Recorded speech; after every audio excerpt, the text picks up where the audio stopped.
and closed minds. We don't discriminate. 833-311-1984. We were live about half an hour ago, and OBS got nuked, and I had to re-download it, and now the screen looks crazy, but the number's on there. Intro music there was Lucifer Tim, the official Flat Earth International anthem. I'll put a link to that in the chat for those of you who are asking. It's a SoundCloud account there. I think someone called while I was rebooting, and I also took the time to catch up on the internet bill, make sure there's no reason, no way for the Matrix to get in here and wreck things, as it's apt to do. Okay, we got a voicemail. Let's take a listen. Hey, how's it going? I'm just calling because I'm trying, all these puzzle pieces, just trying to piece it all together. There's just so many different sort of narratives and timelines going on, Who knows? Maybe government is God. Wouldn't that be a bummer? A lot of things, man. A lot of things to talk about, but not good at speaking into these automated machines. Well, yeah, if you want to call back, by all means, but let's go ahead and go over this. This is the reoccurring theme, actually, of the week, this idea of God as government. And really this picked up when Grimes, who's pretty much just a Musk proxy, who's just a proxy of the elites, people like Klaus Vader over there at the WEF, they have been talking about this incoming AI God, which will probably possess you through your phones or something like that. Let me go ahead and show you where we're coming from. If you search digital monolith NATO, the first thing that shows up is an article that I posted, The Occult Meaning of the NATO Monolith. The digital monolith, the one world monocult, a worldview handed to us through controlled news, fake science, against a backdrop of fake and falsified histories. We're in this matrix, and the cult that runs the world, the cult of the obelisk, they have a monopoly over the means of perception. And so that's really the power disparity here. And so the masses who've been lulled into the surreality are in fact in a simulation. Like they're in the real world, yes, but their minds are plugged into something else, and it matters. And one of the things that Grimes was talking about was how artificial intelligence would allow us to perfect communism. And not only that, but it would get rid of, world hunger. It would solve all of our problems. We wouldn't have to do anything with our lives anymore other than just do art and stuff. NFTs. Well, sure enough, following up on this, someone sent me this message saying, hey, look, you can find a prediction here that connects the monolith theme to the emerging AI. So let me go ahead and show you what Gaia is before we go any further. So the World Economic Forum, of course, they have this new initiative, and it's post-reset thinking. This is how to rebuild the world better, build back better, as they say. The Global AI Action Alliance. So the Global AI Action Alliance, Gaia is just another name for the Earth God that they worship. And here's what they say.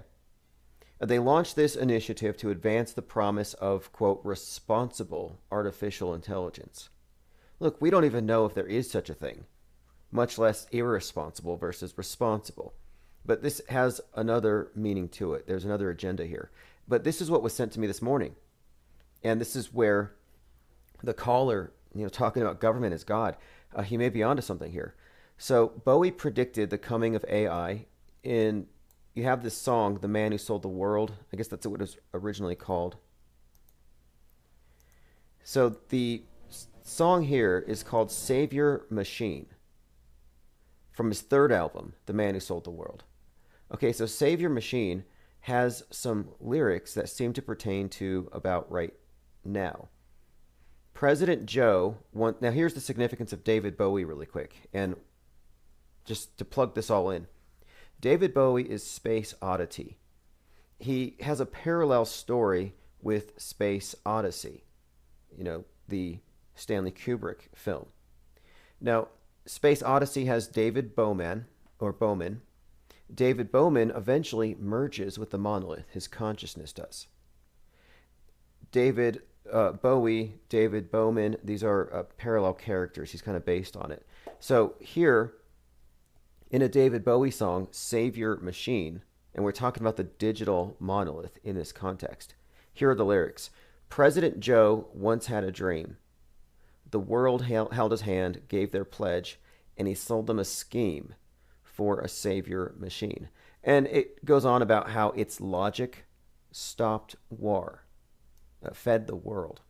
So this thing about this savior machine, David Bowie predicting it being given its power by the man who sells the world, President Joe. And I started down this path because someone sent me a message or they posted something and they said, is President Joe going to cede power to AI as Bowie predicted in 1969? And now that was the first I had heard of it. And I would say definitively yes. The answer is yes. All right, let me go ahead and go to the comments. Yes, if you're missing anything, if you ever miss any live streams, just go to infiniteplainsociety.com. It's a hub, and you can catch up on all the archives. We're on every single podcasting platform. We're also on TuneIn now. We're broadcasting live 24/7. You can find us on radio.net. It's one of the more recent places we got picked up. I have been working on a lot of things on the side, and we do have plans for the future to put a lot of focus on our field reporters again. And I also want to do more with the music that we play. So I will be having some of the artists call in. Infinite Plane Radio. Hi, Tim. This is Dustin. I called earlier. I'm the one that left a message about perhaps government is God. Yeah, that's exactly what I was kind of getting into here, because it seems like we're being sold that concept with AI as the cover. And to me, it's just that. It's just a cover. But government as God, how did you arrive at this? Well, I mean, oh, wow. I've been consuming so much information as of late. It's kind of hard to tell exactly where I arrived at it, but I guess I could start with, I think I heard once that the root term of government, maybe it's Latin, it comes from gubernare mens, which means to control the mind.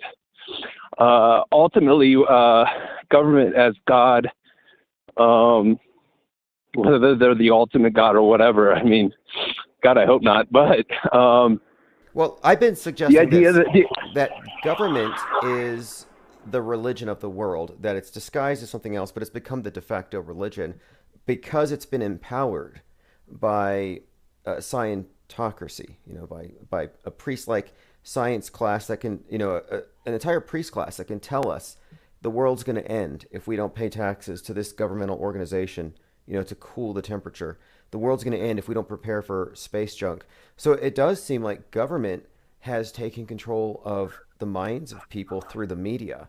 And in that sense, it has become like the dominant force in people's lives. The screen, the black screen, all the mediation. So in that sense, yeah, it's their religion. I don't know if you would say God, but maybe.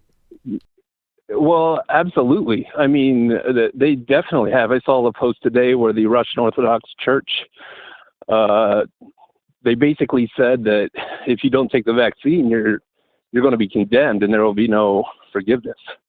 Right, right. I mean, I know that's not government, but definitely when it comes to, the cult of scientocracy, Fauci,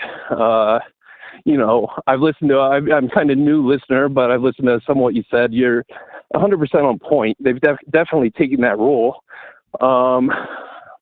There's a lot of different details. I'm more of a generalist when it comes to the Russian Orthodox Church thing, though. That's the main point. When they rolled this out, I said, hey, look, it's not about what's in the thing, just like it's not about what's in the communion wafer. What do they make that out of? What matters is it's the schism. It's a political choice, and the people who take it say, "Hey, I trust establishment media and establishment science." The people that don't make the opposite statement. So it is about the saved versus the unsaved, and I think it's a more or less it's regulating minds. I would call it a religion. I say it's an injectable Oh, sacrament. it's definitely a religion. It is 100% faith based. Um, I guess a part of why I'm calling is I think that we're all going to reach potentially the most important decision of our lives, uh, in whether or not we decide to take that vaccine, um, because um, like even just in like what is going to be the repercussions? It's not going away. They're not going to stop pushing it. Well, personally, I saw there was an article. look, personally, I think this is definitely it's a more of a psychological incursion, in my opinion, and the needle is a very powerful thing. It like guns, the way guns frighten the left, like left wingers when they see guns, they cringe. When right wingers see needles, they cringe. And I think these are just psychological props. I don't think there's anything in it other than the schism, but it is an important thing because it says where you stand with relationship to the government as your savior. Well, right, and it's definitely got some. It's definitely playing out, whether you believe it is the Book of Revelations or not. But it's definitely playing out those tones of Mark of the Beast, and those kind of overtones are definitely being played out. And essentially, like you can see that it's moving towards a system where if you don't take it, it seems as though it's just a matter of time before you're completely cut off from society. It's just Yes. kind of that boiling frog. It's gradual, but it's just implementing one thing at a time. Well, look, I don't want to that be is essentially leading to global communism. I don't want to be dismissive of the people who are fearful of the vaccine. And one thing that I've noticed from the very beginning is that even though I think it's mostly just a political decision, it's undeniable that it's couched in the symbolism of the mark of the beast. And it has been for a long time. AstraZeneca's logo is three intertwined sixes. So I'm looking at Yes. this, I'm like, okay, what is this? Is this some deep Psywar tool to frighten the right? Right. Or Well, what is it? yeah, Is it even diabolical? Moderna modification of endogenous RNA. Uh, even if there is nothing in it, just the essence of that. And coming from companies, whether you believe in vaccines or not, it's not about, to me, it's not about, well, I mean, it does matter what's in it, but it's the history of the companies. It's like Johnson and Johnson with the arsenic or asbestos in baby powder, and Pfizer, one of the biggest settlements of fraud. I mean, these aren't Let me ask you a necessarily. question. Do you believe Yeah. in viruses? And we'll start with that. Do you believe in viruses? Well, I can say that I'm not incredibly literate with that. I have studied a lot of the vaccines recently, just to kind of get a gauge. So whether or not I believe that, according to, because it's hard to say, like, Like, okay, I feel like we are living in this world that is the father of lies. do you believe? Everything is a lie, so it's kind of hard to decipher. But I believe that from what they say, that we have trillions of viruses in our body already. Okay, this is the thing because I differ, I believe, from most of the critics of the entire program here, in that I don't believe that there is such a thing. And I do believe people get sick. I do believe there's bad weather. Yeah. I don't believe in climate change. I don't believe in pandemics. I think they take existing Right. things and they collectivize it. And so I don't think that there are any, but I think that in this modern replacement religion, which doesn't have God, they've replaced the wrath of God with global warming, and they've replaced the concept of sin that you have to purify and sanitize with the virus. So what we went through in 2020, the lockdowns, was a jihad. It was a holy war to sanitize the world for scientism. So I don't believe that there is a virus. I do believe that there is an operation here to make us believe that there's a need to save and cleanse mankind, every last one of us. And until we're all saved, the world isn't saved. And so the unvaxxed are the problem. And that's how they're setting up, like you were saying, they're setting this up to increasingly marginalize the unvaxxed because they're the ones preventing the world from being totally purified. Infidels. Yes, yes, exactly. And to backtrack, I will say this: when it comes to this coronavirus, I don't believe in it at all. There was a couple weeks that went by at the beginning of the pandemic where I was like, okay, I don't know the history of pandemics and virus outbreaks and all that, but I was kind of going along with it. But it only took a couple weeks for me to see through all of it. I mean, I traveled to Florida in the heat of summer when they were at their peak. I mean, that sounds like I'm an irresponsible plague to society by doing such a horrific, sinful thing. I know, but I wasn't concerned. You're now considered to be a variant factory. If you don't take the purification, you're a variant factory. And this is just like saying you're possessed by devils. A terrorist. Well, yeah, you're the new terrorist. It's the new ubiquitous terrorist threat. But moreover, you're basically you're a carrier, super spreader. You're a threat to society, and it's like you're guilty without having been given a chance to prove your innocence. You lose your presumption of innocence. So in a way, this thing has basically labeled everybody as a terrorist until proven otherwise. And after 9/11, to prove you weren't a terrorist, you'd get waterboarded, which involved getting into your head by deeply invading your skull through your nose and your mouth, right, with the water. And with this thing, the way they deeply invade you to find out if you're a terrorist is they stick the swab up into your brain. Like, do you see the parallels here? That's one of the reasons why I think this whole thing is fake. It's got to be fake. It's too templated.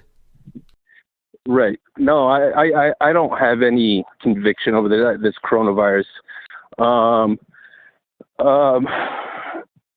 I do feel that we're reaching that point, like to what lengths are they going to go when it comes to oppression and ostracizing those who do not want the vaccine. I saw today it was an article, I think it was like Army Times. It was a leaked article. I don't know how legit the source is. They're saying that the Army's kind of upset because on September 1st, they're going to be mandating vaccines. I don't know. Essentially, like once they're FDA approved or whatever, whether or not they do or don't, I don't know. But regardless, to what extent are they going to go? Because I do think that we're going towards that new world order when it comes to the monetary system, for one. I think it's just a matter of time before we go to a digital Fed coin or government, blockchain-based digital dollar. And are they going to cut off your social credit system, all this stuff? Yeah, it's all timed together. Like, what a convenience. Like last year when they're like, the money carries COVID for 28 days. Cash carries COVID. Books carry COVID. And even though this hasn't been proven, now you have like schools where the students still go to the libraries, but they can't check out books. So yeah, there's not a coincidence here. The relationship between the pandemic, the infodemic, and then of course cashless society. This stuff it's all a contrived rollout. My only question is, why do they dress it up like Mark of the Beast? I'm not a religious person. What's your take on this, though? Do you think that there is going to be some kind of demonic infestation? I feel a real darkness, looming over everything. Now, to sort of jump from that topic into the more, if you look at it as the bigger picture, the spiritual picture, whatever it may be, there's it's like, it does definitely seem like, there's a constant theme. It's like even www. When you type in www, everything that you type, when that I think it's Hebrew that translates to 666. Everything there's a lot of like the rise of Satanism, the Baphomet, Baal, Moloch. There's this overarching theme of a real darkness. And personally, I don't care what you believe.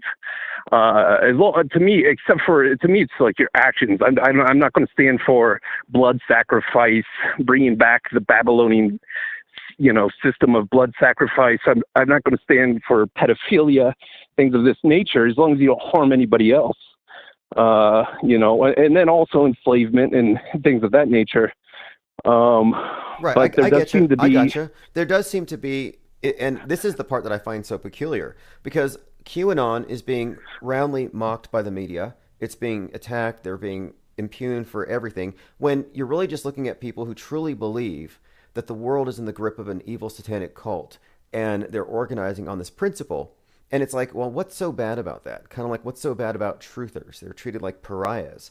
And so right. it seems like, yeah, there is a culture here that is almost like a derisive of people trying to promote wholesome things and good things, and then it celebrates things that would have been considered blasphemous a few years ago.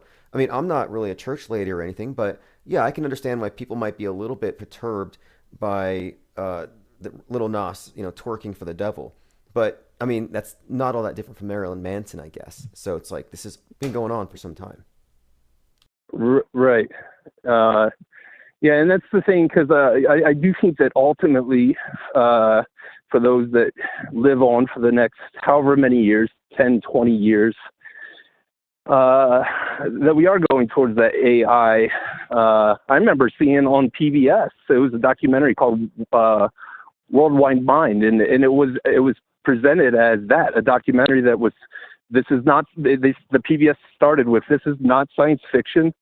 This is not a matter of if, it's just a matter of time before we all enter essentially the cloud, AI. And I don't want to get too fantastical, but I've read a lot on smart dust, the D-Wave computer, CERN, and open up these portals.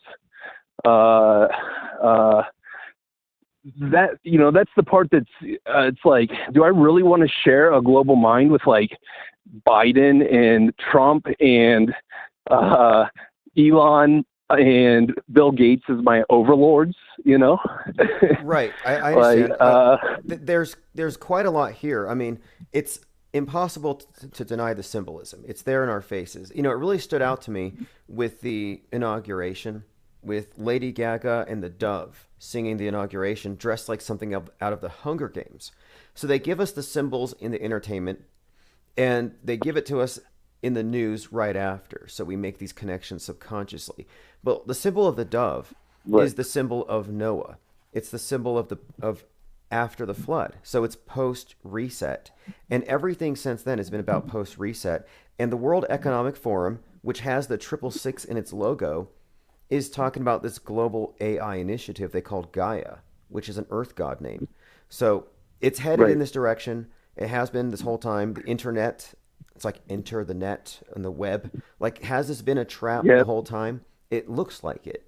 Yeah. Objectively speaking. Have you seen some of those old Bill Gates magazine covers? Like, there was the one that called him Master of the Universe, and then there was another one from like 90. It's called Board Watcher magazine.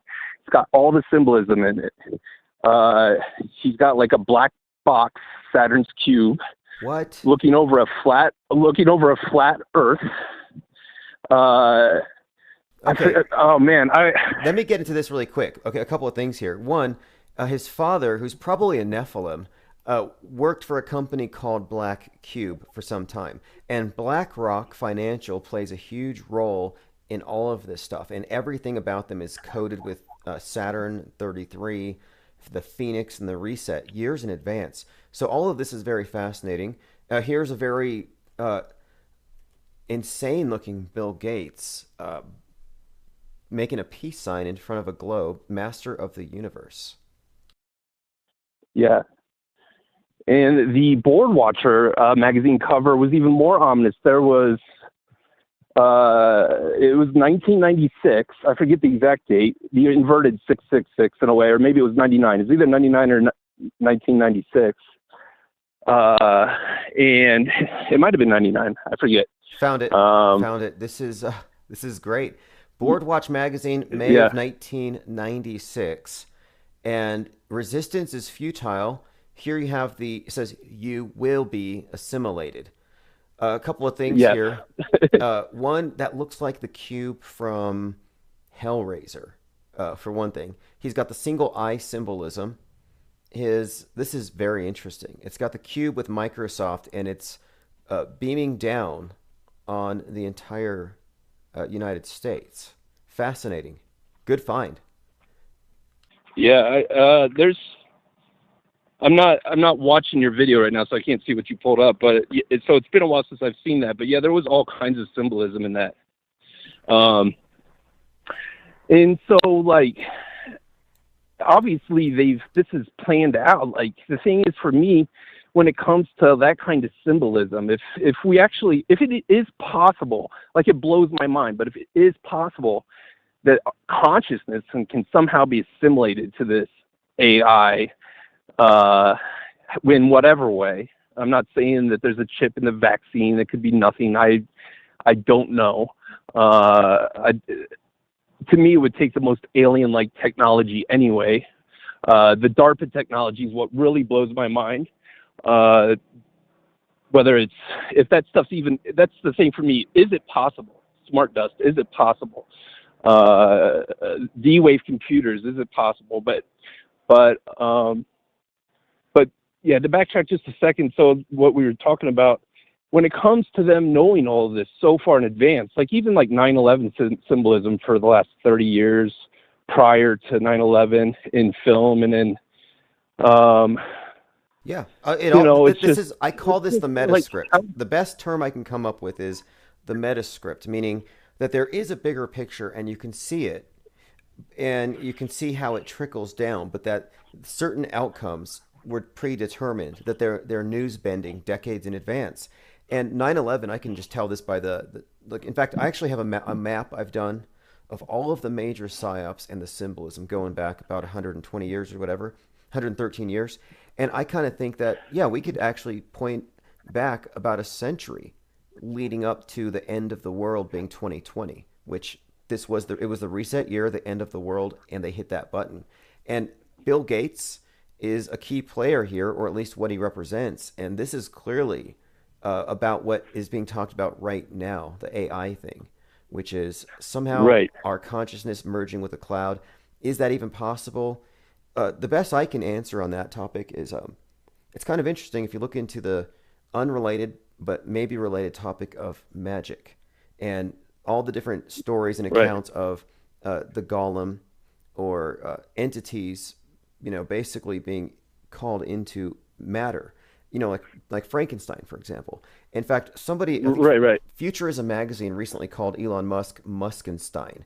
And the original story was called Prometheus, but you're essentially looking at a story about taking dead matter and putting something in it that brings it to life, like an android, a cyborg, a zombie. What's the difference after a point? I think they've been leading us to this Right. concept for some time. Well, yeah, Microsoft even has a patent for AI chatbots, dead AI chatbots, so you can chat with your dead loved one. Have you seen that? That's disturbing. It's very. They have a patent for it.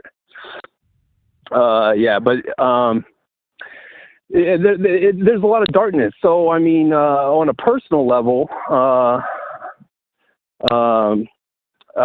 from New York, and I was in New York, and I had to leave the city. I felt like I was just like all of a sudden I knew it wasn't COVID. I wasn't worried about COVID, but I was definitely having some incredible sensations. I felt like I was being attacked on some level. I never looked into the 5G thing, never believed in it. I still don't believe in like that necessarily, but it got me curious because I've went to doctors. They don't know, what's wrong. And I started just to get these, like, I'm not somebody that remembers my dreams, but I don't really pay attention. Usually once in a while I'll remember a dream if it's really powerful. But I was just getting stricken with these visions that were very dark, left and right. And they got me searching on the web. That's how I discovered things, of nature, of smart dust and D-wave technology and all of this. But I didn't even know this was a thing until I started searching uh, was targeted individuals. I'm not saying I am targeted. I don't know. I don't think that I'm special enough to be, but I have posted a lot of anti-government things on my, throughout my life. And I think with the algorithms of Google and Facebook and Instagram, that they could definitely pick up on that. And there seems to be a lot of targeted individuals. And Well, then I found out that, and then I was, they do have ways now of filtering out extremists, people who are likely to spread memes that are considered to be extreme. So a lot of that stuff is just automatic. right, Like they're trying to shut the doors on free minds. Like what they're doing is they're quarantining the internet against the infodemic, which is the info they don't control, monitor, and filter. This channel on YouTube had been shut down more than 100 times. I found ways around it all. We have more listeners than ever. They can't stop us. I'm going to do this for 30 years. I probably would have quit 2 years ago and done something else, but their efforts to censor this just kind of made me realize, well, I'm not going to stop just out of just sheer spite.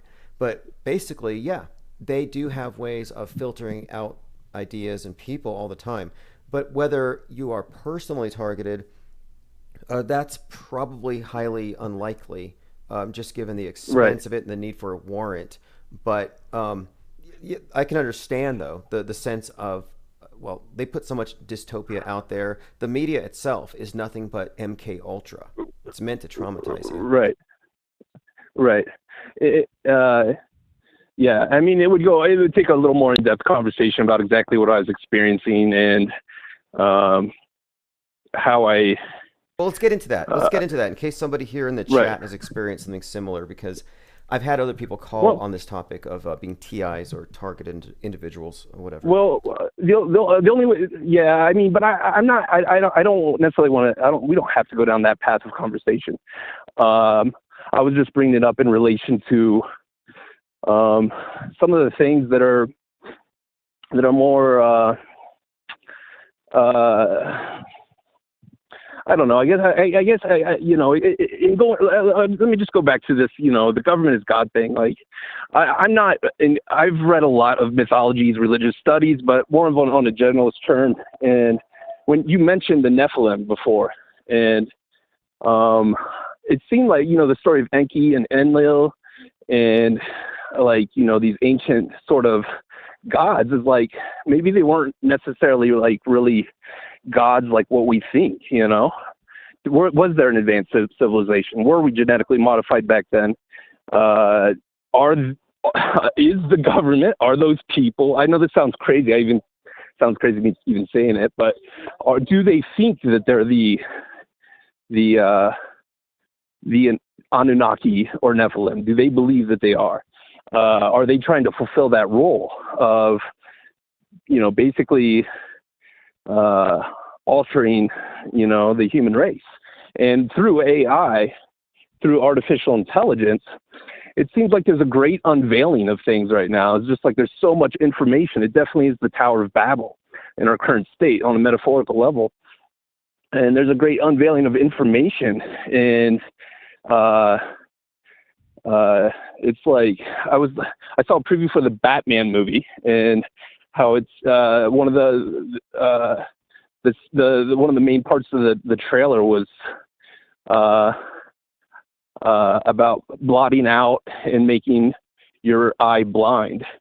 And is that the goal of government, is to essentially just unveil all this information and then connect everyone to this artificial intelligence simulation and blot out their, mind's eye? And does the government want to take the government?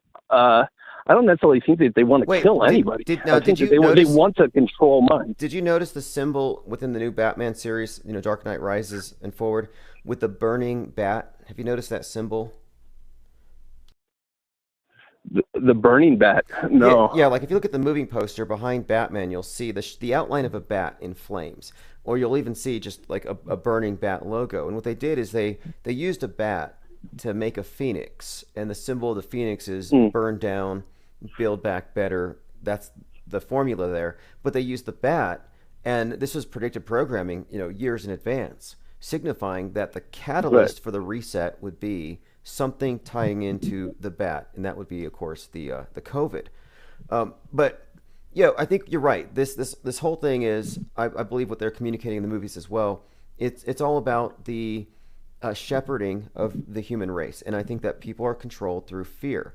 I think that they control Right. both sides, like they control the patsies, the bombers, that is, and then the police response. And it's very systematic, and it ties into the entertainment, which makes this so fascinating to unveil. And I think you're right about this being Well, a Tower of Babel moment for us all right now. And I think it's about to well, fall. obviously it is for me too, because I've been jumping all over the place. But go ahead. No, I think this is a Tower of Babel type moment where, yeah, the entire world is synchronized, one language being the internet. And we're on a mission united to go from Earth to the heavens. And then we have this International Space Station. But it's all, everything is all set up perfectly, I think, for everything to take a fall.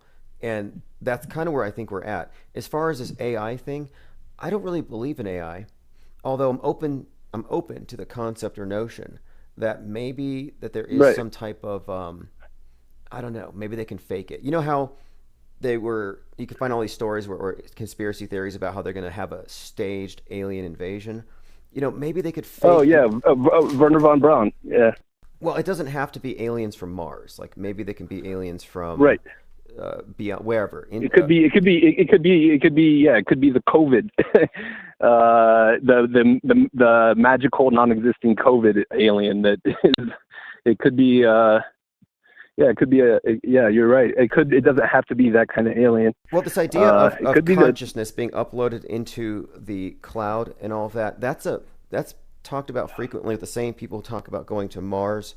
I think it's all science fiction, but if they can fake it well enough, they can get people to believe it. Anyway, Right. let me go through some comments here. I think some people had some comments on things you were saying. Okay. Hey, what's your take on outer space? Do you believe in the Apollo 11?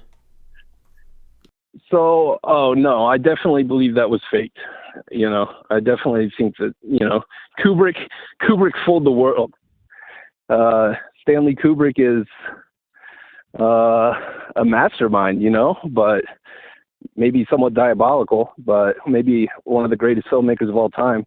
I think we did not. I actually am born and raised in a small town called Wapakoneta, Ohio, that's right next to where Neil Armstrong was born and raised. So I was raised on this cult icon, this hero,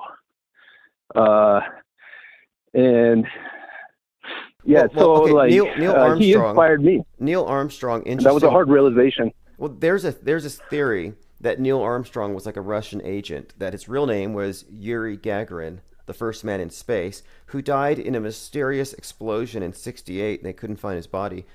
It was so incinerated.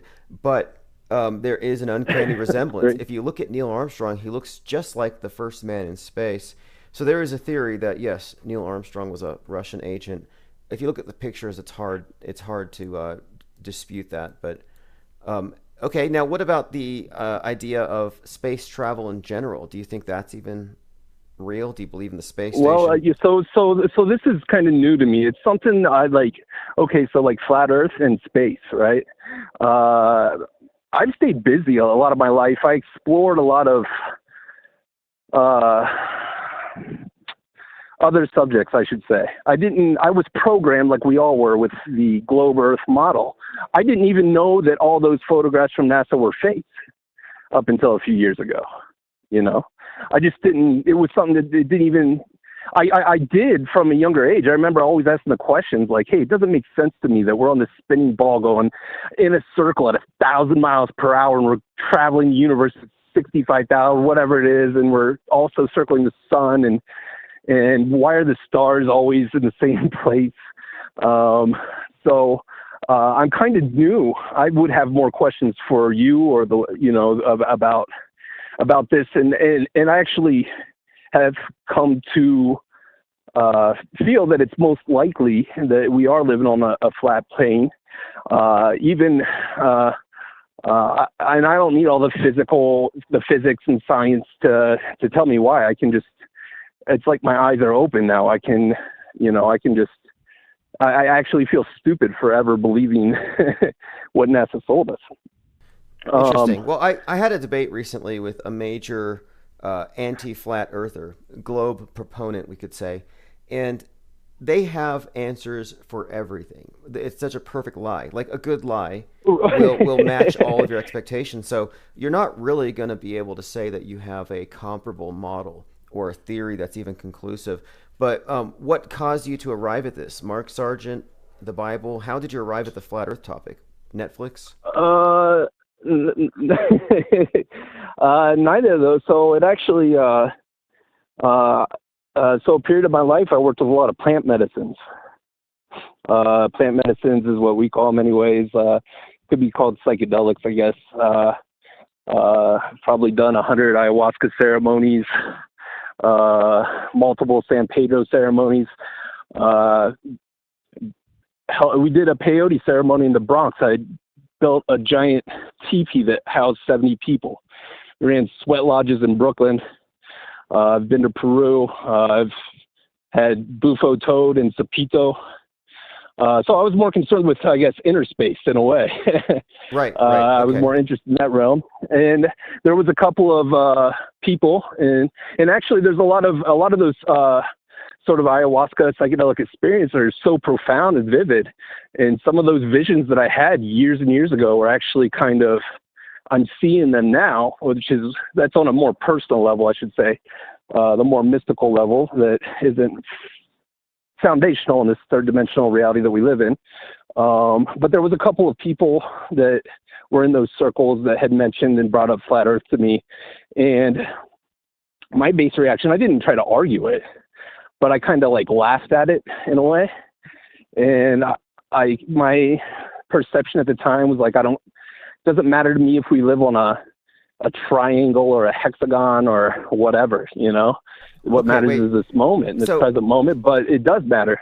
okay, because Go ahead. I've had people. I mean, I've spoken to people who've experienced drugs like DMT, for example, or mushrooms, and they often talk about traveling the solar system. I had a long talk with one podcaster about this, where he communicated with Sirius, he flew to Jupiter, and he looked back at the Earth, and it was a ball, just like NASA showed him. So I kind of think it's interesting, how drugs can kind of meet your expectations, but I've never heard of somebody arriving at the flat Earth conclusion from drugs. But Right. it wouldn't surprise me. I think it would be hilarious to look at a flat Earth model while high on mushrooms. Oh yeah, and the person that I know, really a brilliant person, a good friend. She was in Brooklyn, but she was obsessed with she was making these flat Earth maps and posting them all around the city. And she just, she was really into it, but I didn't give her the benefit of the doubt. I didn't give her the benefit of the doubt. I was very smug about it, and kind of basically as a prick, and I didn't hear her out. I was kind of had those blinders on when it came to it. Right. Because my Okay. program, my software program, whatever that was, if we are in the simulation now, whatever was downloaded to me from growing up in our educational system was, America the Great, the globe Earth, all of these things. It was just something that even evolution, like, is that theory? So, When let you me ask do you a question. realize, Your friend with the yeah, flat Earth maps, was she a yeah. religious person? Was she a religious, like, flat earther, or what was she? She was a very spiritual person, I should say. It's kind of like these communities that. So, like, when it comes to like the community of something like ayahuasca, it's not like you're going with your friends to like Wally World and taking some shrooms and going on a roller coaster. It's like you have an all night ceremony. Essentially, you treat it like a sacrament. When it comes to I've her heard of it, but look, specific, here's my thing. My question is, like, a lot of people have done that stuff, like Joe Rogan. How come Joe Rogan's right, not a flat earther if he did the drugs that show you the truth? Like, right. it's just not a Well, common thing, and I find it to be very can interesting.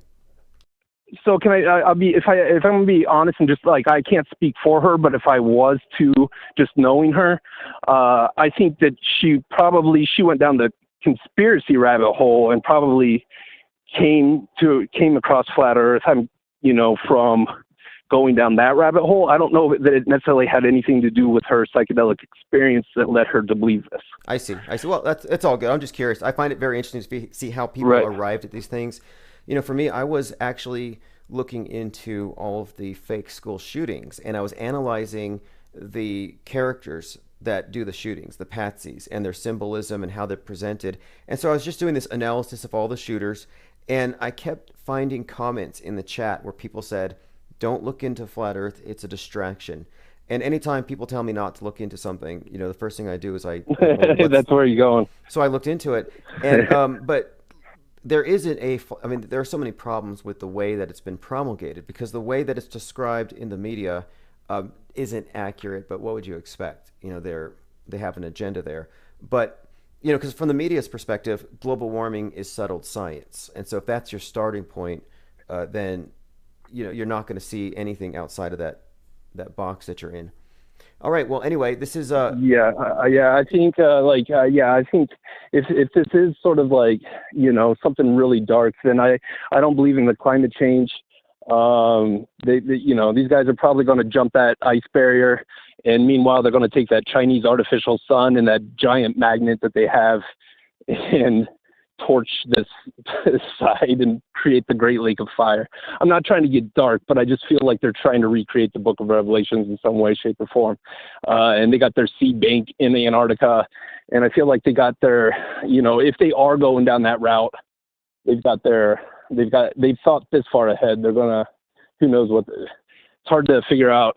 Okay, listen to this one. What a psychopath's gonna do. Commenter in the chat says he thinks that there is a climate change agenda, but that it's man-caused, and that it's not caused from our SUVs or your personal consumption of dino juice, but that it's actually the reptoids reducing the nitrogen in the atmosphere to terraform the planet to be more hospitable to their kind. So that's kind of dark. It's also the case that Bill Gates is going to blot out the sun, I think, to cure global warming. Yeah, it's blotting out the sun, and like they're definitely using climate change. I think there's plenty on this beautiful Earth to go around for everybody. I think there's plenty to go around, and there's so much open space and land, and it's really a way to implement global communism, as far as I'm concerned. Are they doing something like via HARP or whatever kind of weather modification? Again, if the technology that they claim to have is something that they're capable of, are they using that to actually, there's been a lot of things in the news lately. Climate change can now be listed on the death certificate. Yes, I'm glad you brought that up. That's crazy. That is insane. Now okay, you said communism, and you're absolutely right, because communism was all about organizing the workers of the world to stop the exploitation of the capitalists and to help the poor. Well, that doesn't work anymore, so they replaced the poor with the environment. And they've been using environmentalism as a cover, and they say, well, the rich nations pollute, but the poor nations suffer from climate change the most. So they've already been using class warfare, but using environmentalism as a cover for class warfare, rather. So it's not surprising now that you can say your cause of death was climate change, which means that the people who die on the other side of the world from a tsunami died because of you and your decisions and choices as a consumer. You got to stop driving your car, hand over your keys. You got to stop consuming. You got to turn your smart meter on so that you only have so much electricity and you're only allowed a few gallons of water per day. You're doing this for the Earth. And look, I'm somebody that would be all about. I think that the problem with Earth is just probably pollution. That's where we're most, pollution in the oceans, and But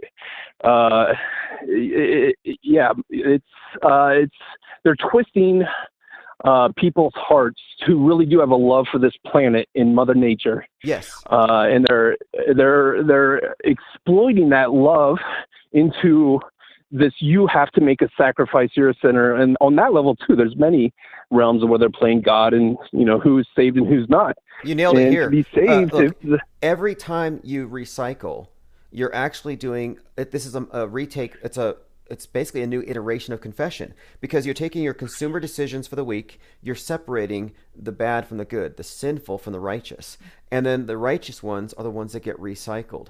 So you get a little bit of a reward for making a sacrifice. And this is all what it's about. Right. You're making these decisions that you can now recycle your body into the earth, something of which you can turn yourself into a plant or a tree now or a fungus. I don't know. There's there's a lot of things recently though too. Like they're talking about that collapse in Miami. The building that collapsed is possibly being due to climate change. A lot of the wildfires. Oh wait, they did. Probably. They said the condo was caused by climate change, and I'm like, wait a minute. You have climate change, which is a global phenomenon, but it targeted one condo. I'm sorry, but that just doesn't make any sense at all. But that gets a pass. So is there going to be a lot more of these, and then these fires in the ocean, which I'm like, I don't know if it's a busted oil pipeline, if that's actually what that is or not. Very bizarre. But there was also one in Africa, I believe, too. And is this going to be another terrorism plot? Like how many are they actually, like, I'm not trying to go off the deep end with the conspiracy that the government's doing, but are they? You know what I mean? Are they going to blame natural things or a building collapses or whatever it may be? Yeah, I'm surprised. We're going to be flooded with it. They'll find reasons. They'll say space junk hit the building. There's been mud volcanoes. There have been and one point here on the recycling thing, because you nailed it with this being a replacement for a religion. They're worshiping the earth. Look at the dumpster, or rather the recycling bin next time, the green one. Green god Osiris, god of the earth, god of death and resurrection. And you look at the symbol with the 3 arrows making a cycle. Well, that's the god of death and resurrection, death and rebirth. So you have 3 nails, and if you look at the symbol, the negative space actually creates a 6-pointed star, which is also the symbol of Saturn or the earth god. So 3 nails also relates to what? The crucifixion, another symbol of the dying and the crucified, resurrecting earth god. This is or sun god. It's a reoccurring theme, but yeah, they put all the ancient iconography. And then, of course, the dumpster itself is a cube, which unfolds into a cross. So everything that we do plugs us into, I believe, this archaic religion, and nobody sees it for what it actually is, except for, I think, a handful of us. Right. But the highly concerning thing is, whatever their beliefs may be, though, is when they put out their agendas with like the mega zones and the Great Reset for 2030, and you will own nothing and eat bugs and be happy. And it's just like, and not to mention just the history of lies. That, the first thing that woke me up was, the CIA traffics drugs. I learned that in a sociology course in college. But like all of these, just like this history of like twisting minds and playing on heartstrings. And it's just like, I understand that, within, there's an evil that resides within us all. Maybe if I was all powerful and I was like a Rothschild or a Warburg or a Rockefeller, maybe I would be a total dick too. I don't know. But I would like to think that I would have a little compassion and not, there's so much to go around. Like we could actually make this the Garden of Eden, like we don't have to distort. We don't have to like flood everything in Hollywood with just like over the top, like death and destruction and just like action, and just like. Yeah, that's a good point there. What is with that? I can't. I love sex as much as anybody, but I don't need to be flooded with everything is a sex symbol, you know what I mean? Everything is to deter you, it's the bread and circus, Can you sports, still, and I love sport. Can you still watch movies like you used to? Do you still find movies enjoyable, or are you just disgusted or rather overwhelmed by the other messages? Well, I just see, I see it there. I see the occult symbolism throughout. I see the programming that's going on. So if I watch film now, I always watch film and TV from, having taken semiotics courses in college as well. It's the first thing that, I had to do a study on the first episode of Family Guy ever, which was a pretty cool research paper, but I had to like break down the psychology of that and what they're saying, and I realized that just how the mind works. They say that our conscious mind only incorporates and consciously realizes perhaps 1 to 5% of all stimuli coming in at any given moment. It's why you could be driving down the highway and not even know that you crossed a McDonald's sign, and all of a sudden you're hungry for a burger of some sort. I don't know. Yes, but let me run this by you then, they definitely know how the mind works. We brought up Kubrick, and I think that Kubrick's movie Eyes Wide Shut tells the whole story in the title, that our subconscious mind has its eyes wide shut. It doesn't have its mouth. It's basically, it doesn't speak. It just takes in. And when we put on the masks last year, and they ramped up the censorship agenda along with the masking of our mouths, I believe that was about making us eyes wide shut, like, where now we're not talking to each other, we're just receiving all of the stimuli. And I think that's the basis of MK Ultra. Right. Keeping us under mind control is by constantly programming us through our subconscious, like you said. So you may not know that you may not consciously process that McDonald's sign, but now you're hungry. Well, it's the same thing here. Right. You may not know that you have already been drilled on how to respond to this terror attack that hits New York, because you've been drilled for it your whole life, subconsciously. And I think they've done this for our entire lives. And I happen to think that what comes next over the next few years will be not a surprise to our subconscious. Right. Well, it's like I actually turn on I haven't watched anything in a long time. I've never actually bought a television my entire life. I've never owned a television. I've lived in houses with them, but I've never owned one. I have streamed Netflix on my computer and stuff, but it's been a long time since I've watched anything. But somebody referred to me to this Netflix show. What was it called? It's one of their most popular shows. I love their shows, by the way. It's like Lucifer. I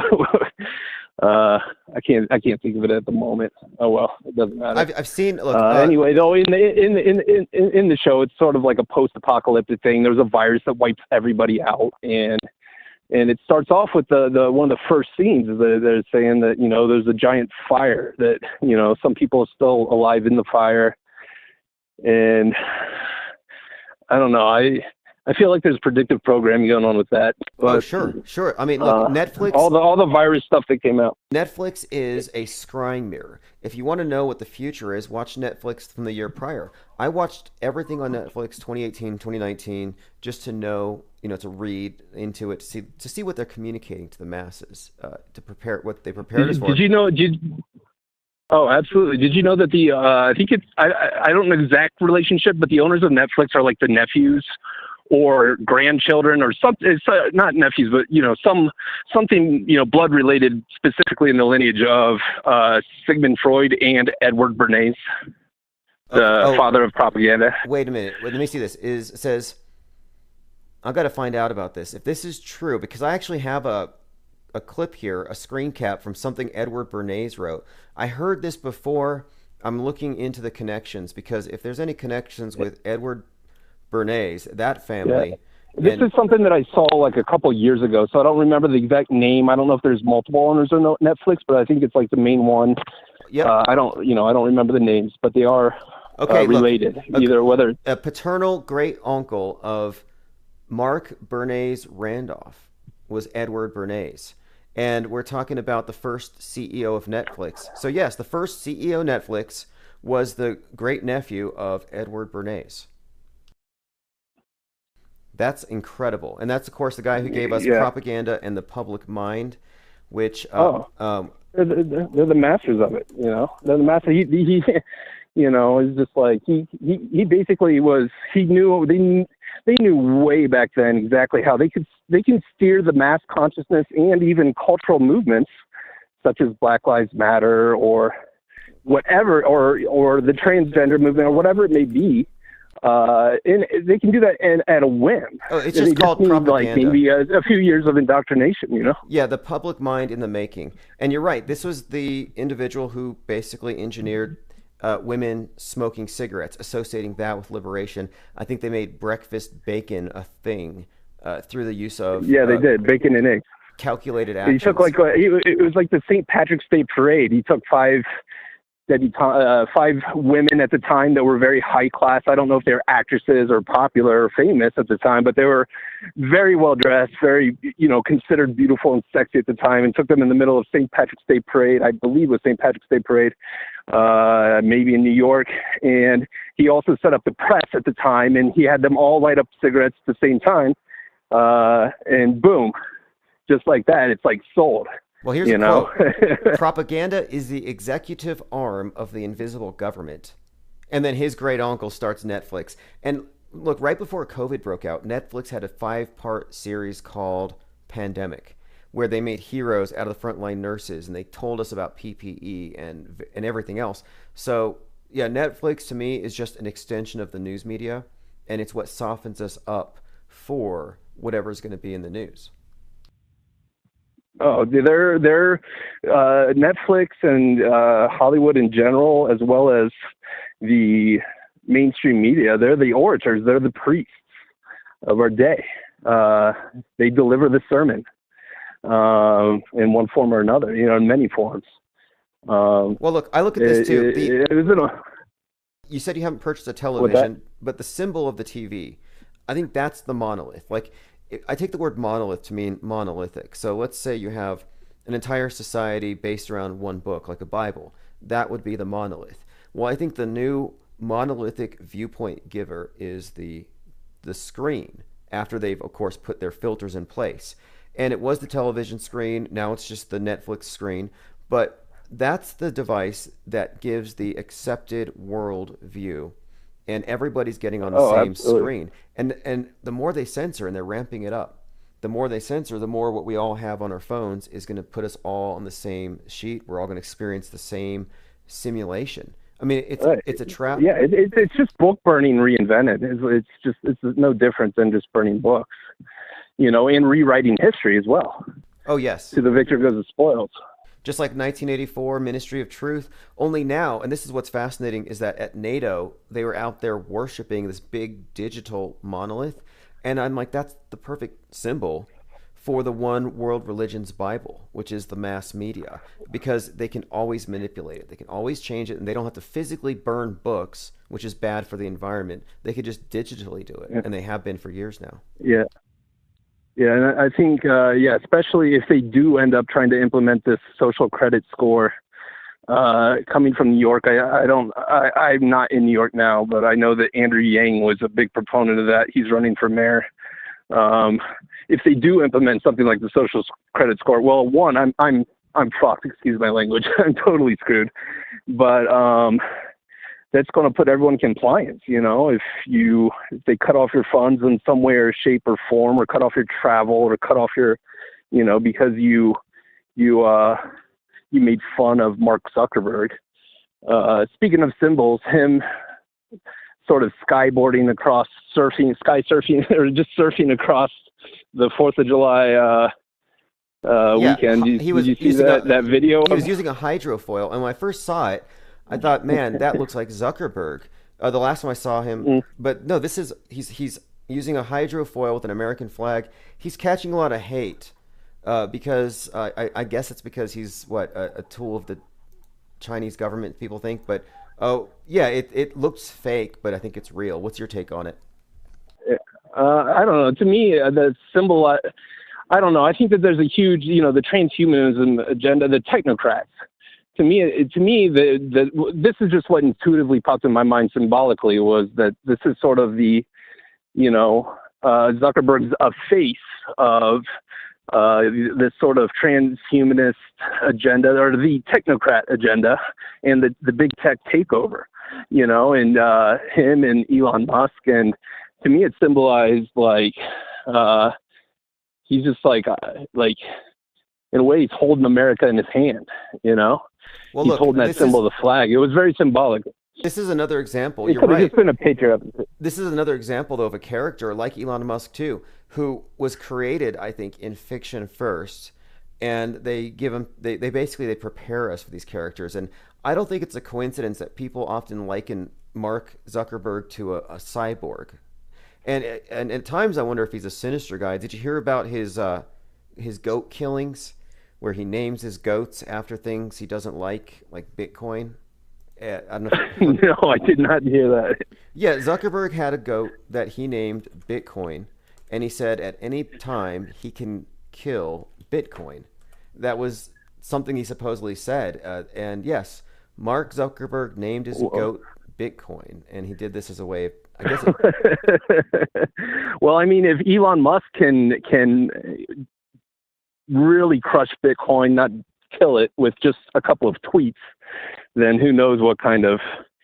I don't like to give these people too much power, but I think that I have to give them respect because they do have a lot of power, well, and he looks it like almost seems like they're above the government, you know? he looks like Data, and I don't from Star Trek, and that's not a coincidence because Exactly. what does Zuckerberg have? He has all of your data. Oh, he's got everything. They got everything. So, like, I don't know. Yeah, and apparently they've been running this simulation. Well, I would have to find that information and probably post it on the forum or something, because off the top of my head I can't give it. But they say that they're running this simulation with everyone's recreating these sort of avatars already. That they sort of biohack. They have 7 billion minds connected to this simulation. Probably a bunch of BS, but I'm torn because I do read when it comes to that and the technocrats and everything. It's like the to me it's like, again, it's a faith-based thing, and for me it's like this kind of DARPA technology. Like, I'm watching actual conferences with people that work for DARPA or that work for the Pentagon and saying that they do have this kind of technology. Are they lying, or is it true? I guess that's a person, I don't know. I couldn't have conceived of the internet, back in the early 90s, or FaceTiming across the country at the time. I didn't think that would ever be possible. Some of this technology, just the DARPA, and speaking of like films and propaganda, all those films, the CIA does collaborate a lot with Hollywood. So a lot of these films like Minority Report and The Matrix, and it's all based, a lot of it's based off of DARPA technology. Well, there's certainly a hand guiding all of the popular films, and that's why we see such consistent symbolism across the board. And there's something that one of the shapers of the modern mind would be Arthur C. Clarke, and it is said that he put things in his books about Saturn's moons, that NASA didn't find out till years later, which makes me question all that stuff. But he's the one who said, in one of his laws, he said that any sufficiently developed technology will be indistinguishable from magic. And I think media is at that point now. And so it may look like AI, it may look like they're synchronizing minds with some type of vast and intelligent living system that's taken over. But, I have to question everything. What can they actually do versus what they want to convince us of?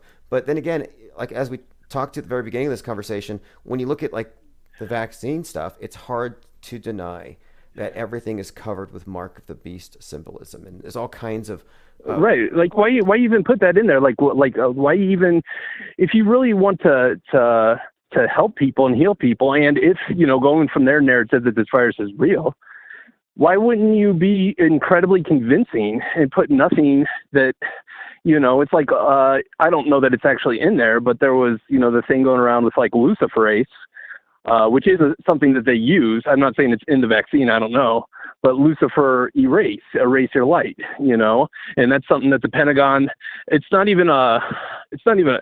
of those Pentagon videos that I watched where they figured out through vaccines that they can actually essentially target a certain part of the brain that can erase your connection to feeling a connection to God or love, or now that basically turn you into a robot. I'm not saying that stuff's true. I don't know that it is. I don't. That particular clip, if it is, that particular clip may actually be from a movie or something. I kind of dug into that. Oh, really? But was it really? Okay. But I mean, look, listen to this, because you mentioned technocrats. So just today, AmericanThinker.com put out this piece called "Technocrats Want Us to Pray to Machines," and it's a fascinating story here because it's talking about basically these prayer platforms.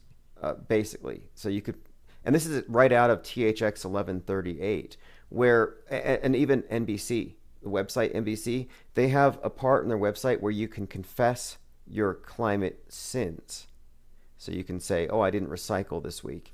You can report it. But yeah, I do believe that there is an effort here to completely reinvent religion and mysticism and put it all in a modern context. Like even the Mandela effect.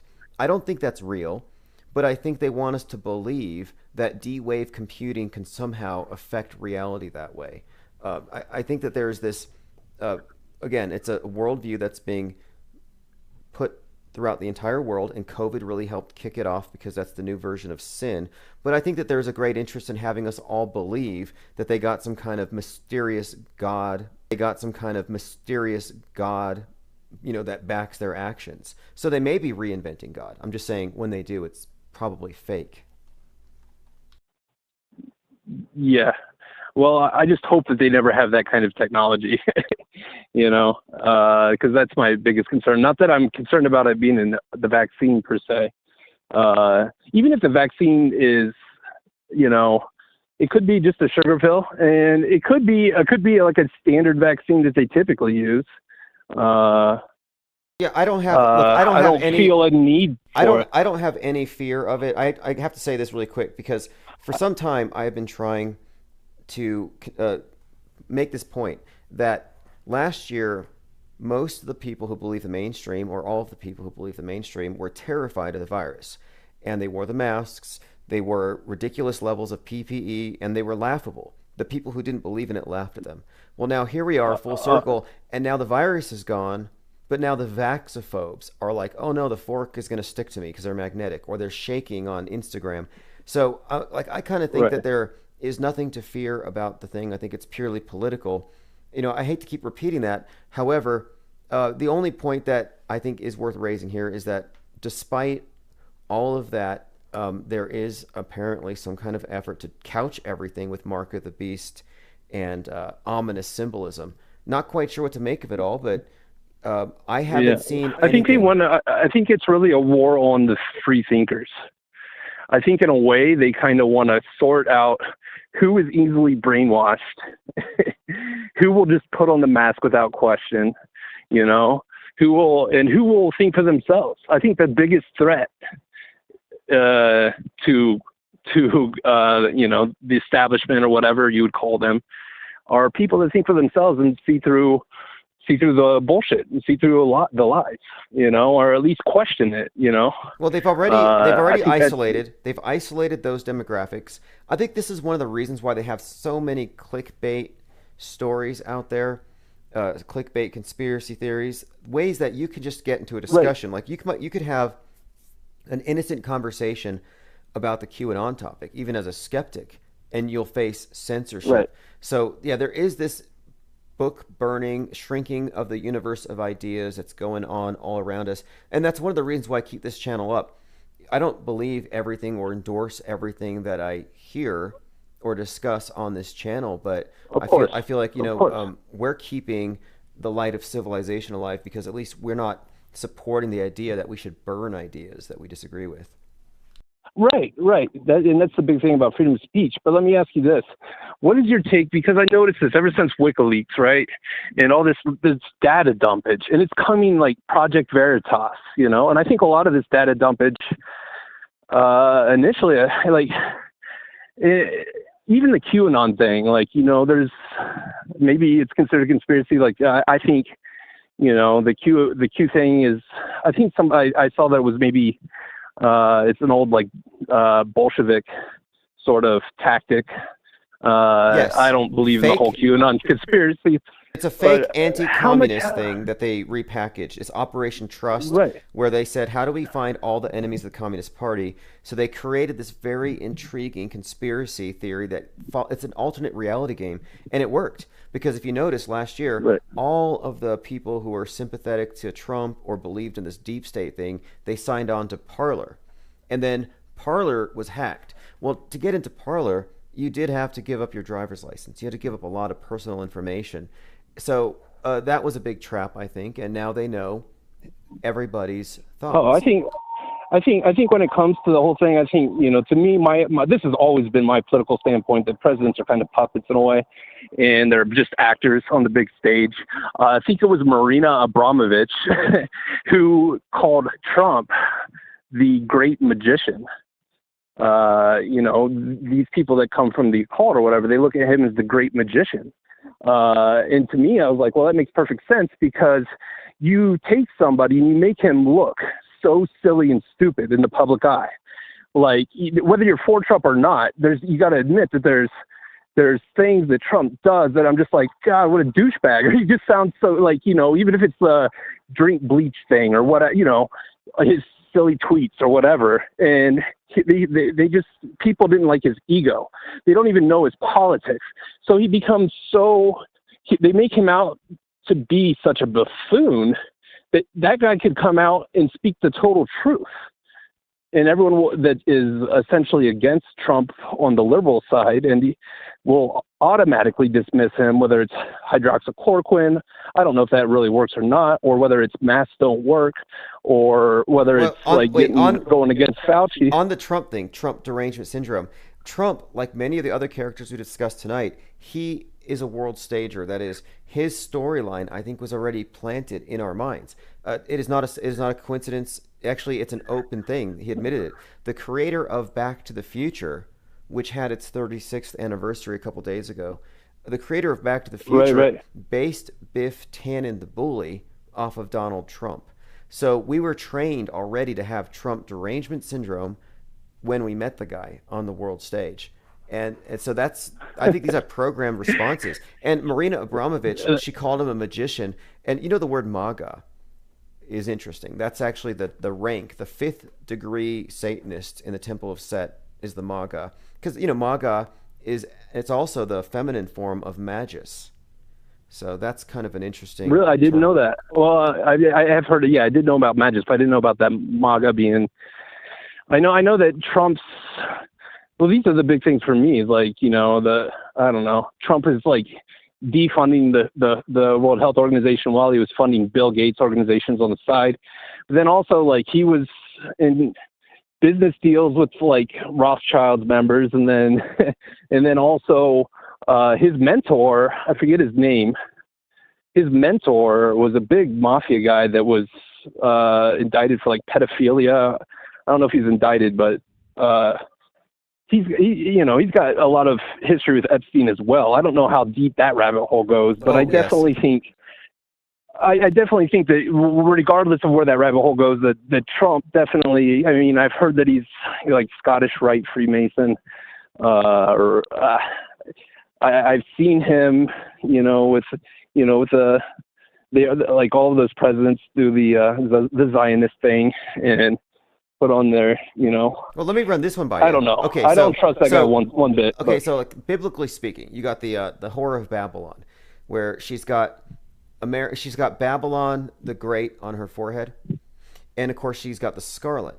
Okay, so Trump comes out with a scarlet hat that says "Make America Great Again." America, Babylon. So you got Babylon the Great on a scarlet hat, and it says MAGA, which again is a feminine form of Magus, which would be an accurate description for the Whore of Babylon, I think, who was also, yeah. So which Kamala Harris came out in all purple for the inauguration. A lot of people were linking her to symbolically representing the Whore of Babylon. That whole thing was intense. It's just absurd theater on one hand. On the other hand, what are they communicating? And the phrase "the dark winter" was thrown about quite a lot. The Hunger Games symbolism, and none of this is accidental. None of this, and of course, the whole. Oh, none of it. Yeah. Entirely unbelievable. There's too many. There's way too many. There's too much. Like, it's overload of it. It'd be like one thing if you picked out one symbol here or there. It's just there's an overload of like why put all this well, Kamala very, very Luciferian Kamala was wearing Lisa Simpson's presidential outfit, but the thing I mentioned about Lady Gaga with the dove, that's all post reset symbolism. And then they were talking about Dark Winter, which alludes to more predictive programming, Tom Clancy. And Dark Winter had to do with basically what I think blackouts from EMP and the chaos that ensues, nuclear winter. And of course, Tom Clancy also predicted 9/11 10 years prior with Sum of All Fears. So there's a lot of predictive programming that you can just see that blatantly ties into the news of the day. Things are intentionally, it's everywhere. You can ask Alexa, if you have Alexa, is the New World Order true? I think that's the question you asked. This is something that was done a year ago, and I tested it, and it did come out. And Alexa will respond, yes, the cartoons are true. The New World Order will commence. And it's like, why program Alexa with that? You know what I mean? Why? And that's just, it's just all these, like you mentioned, these, all the symbolism, and it's very dark. And so it's kind of like, what is the agenda? Like what Look, are they? Seems like we are, but they're trying to recreate this Book of Revelations thing or something. I don't know. Go ahead. They are. The question is, okay, for example, take the QAnon story, where the Great Awakening is Revelations. It's the unsealing of the indictments that revealed the damned from the righteous and the judgment, and then the golden age after, this period of peace after. They're doing it intentionally. The question is, are we really looking at Revelations, or are they cynically manipulating the masses using programming, whether it's from religion or from movies? And I'm leaning more towards this all being just high-tech propaganda that looks like Revelations, but it's more or less putting people in a state of fear to be able to control them and manipulate and control their mind much more easily, maybe. I don't. Fear, well, all emotions, I guess. They can pull people through different means, ways of motivating them, but I do think that programming's the key. And the eyes wide shut thing I alluded to, how our subconscious takes in all this information. I mean, it's pretty staggering if you look at someone like Stanley Kubrick and you look at the symbolism in just his movies and how they point to not just Apollo 11, but 9/11 and even the Corona thing. And you can find in his 1968 movie, Space Odyssey 2001, references through symbolism to George Floyd and the fake pandemic lockdown. So that's how far in advance they're shaping our perspectives on the news that we're going to experience when we grow up.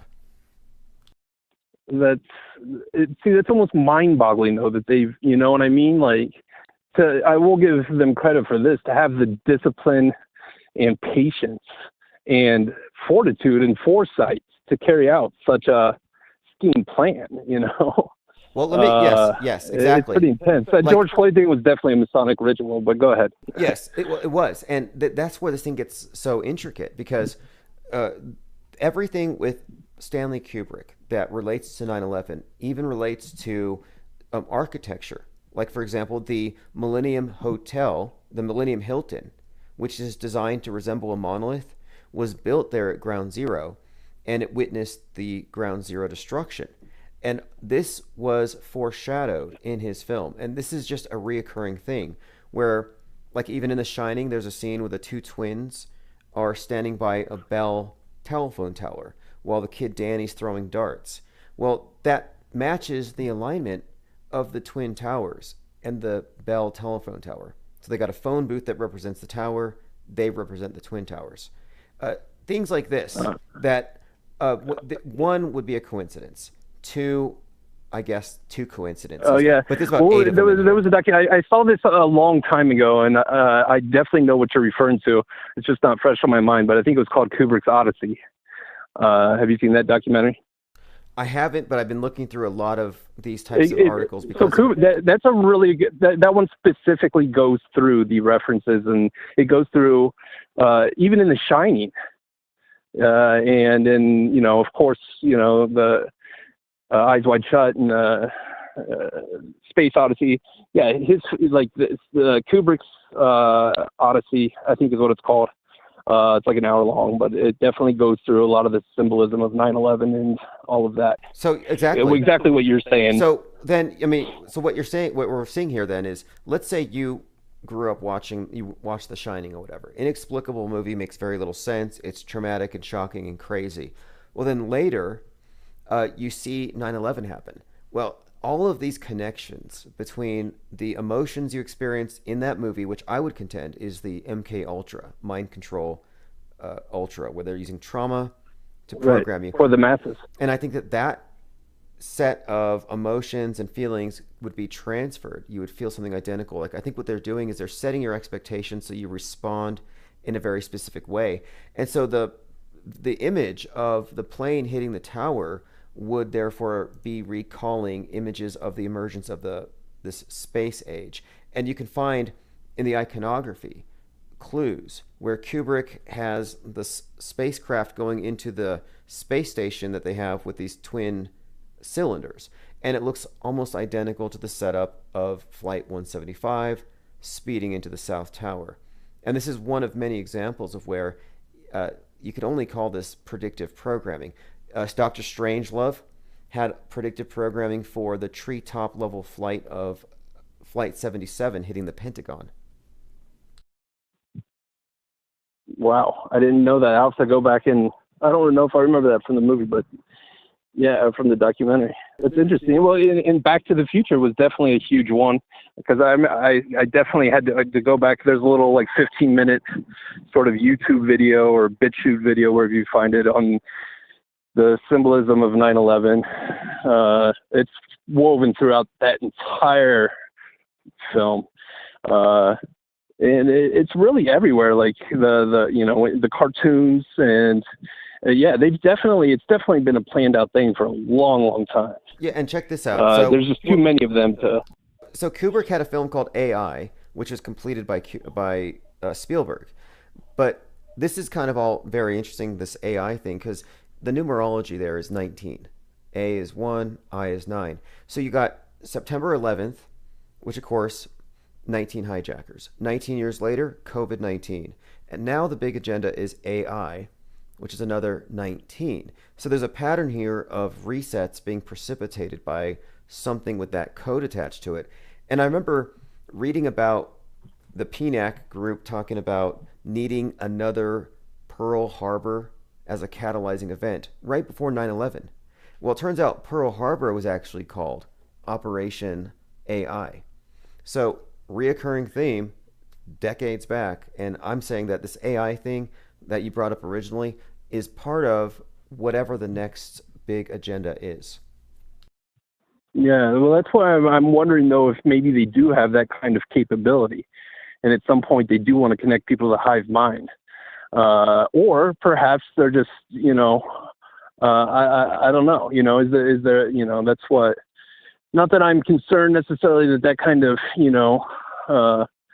technology is in the vaccine. I think if they have that kind of technology, then they probably wouldn't even need to administer via vaccine. But that's probably one of the most frightening things. It's like the zombie mushrooms in nature. That sort of the way that they, they're the way that they consume their prey is these mushrooms. I forget the name of the mushroom, but it some insect, like I don't know whether it would be like a spider per se, would walk over this mushroom. The mushroom would sort of trap it. This mushroom in nature sort of sticks to the mushroom. Somehow the mushroom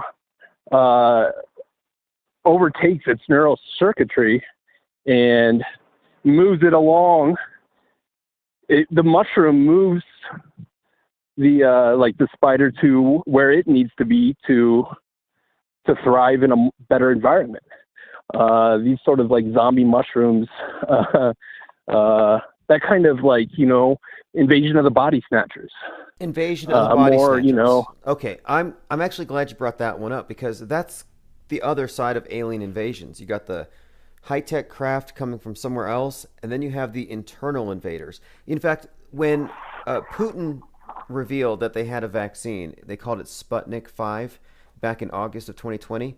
That exact day, there was a movie that came out, and the movie was called Sputnik, and it was about how the cosmonauts are coming back with a virus, and the virus was actually an alien parasite, and it takes them over, and they become basically predators. They have to feed off other humans, and they feed off their fear.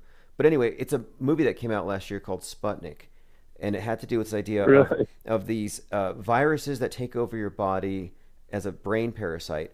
And just a few days ago, Elon Musk suggested something that kind of like toxoplasmosis, that there is some type of a brain parasite that might be leading us to create a superhuman AI. That's Musk talking, not me. I mean, that's his thinking. And I'm like, I don't know why they put these Right. ideas out there, but it's out there, as you've Right. noticed.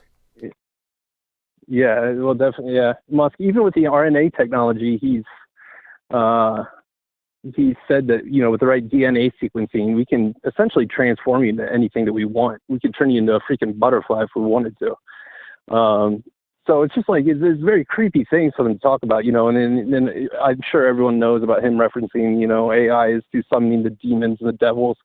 And it's the same thing with the D-Wave computer, which I think a lot of people are not aware of the D-Wave computer, this quantum computer, and how it's referred to as summoning the Lovecraftian old ones, summoning these, and then like also just CERN, like doing these very expensive sort of occult rituals, at least with their opening ceremony.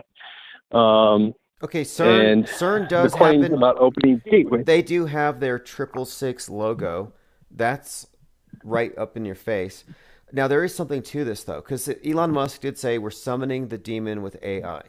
He did say that, but Right. and it's easy to just say, okay, this is all just hype, or they're just playing on superstition or something. But it is worth noting that SpaceX, if you go back in NASA and the space agencies, you trace them back, you do end up with JPL. You end up with Jack Parsons, L. Ron Hubbard, Jack Marjorie Parsons. Cameron summoning the demon, doing the Babylon workings. Yeah. And she was actually the first person to report a UFO sighting. So it's probably not a coincidence that she's involved in sex magic, demonic evocations, and then she's the first one to report seeing lights from the sky. But no, that's the genesis of the space program. There is occultism, demonic summoning, and magic Right. there. You can't really deny it. Right. Well, yeah, and there's that famous quote that millionaires don't practice astrology, billionaires do. So it's like these, just like it's really mind blowing to think though that the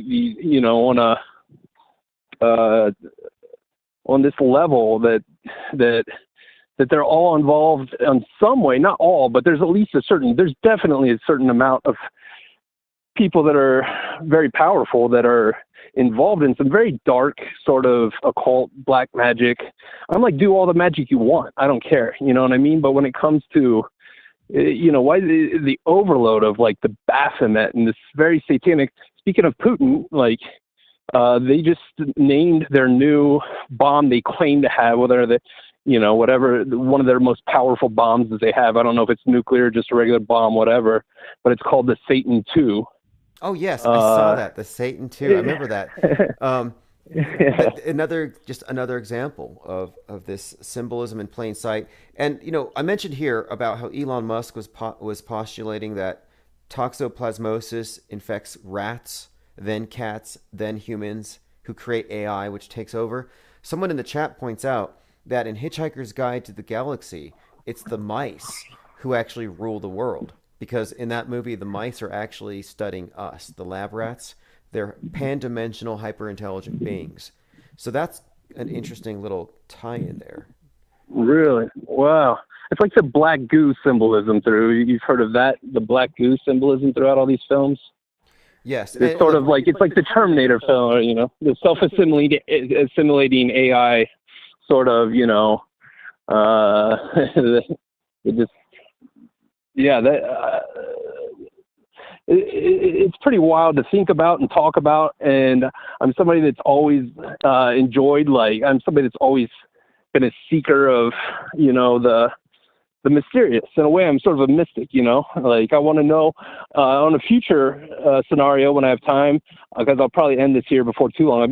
Thank you for letting me talk this much, but I would like to ask you a lot of questions about flat Earth and about, your thoughts on that. We don't have to do that tonight. Right. Yeah. But I'm somebody that's very interested in all these sort of esoteric, knowledge and it's about putting down together the puzzle pieces of your own life and your own relationship and what is this world and who are we and 100%.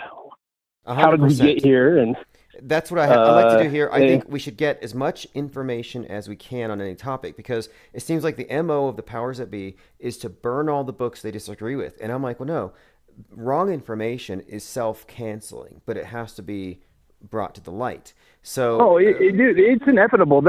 We're going to reach a time. I like this is something that I feel that there will be people that will like via neural link or whatever connect their selves to the web, and they essentially want humans to hate themselves so much that instead of like currently we're going through a big transgender movement in which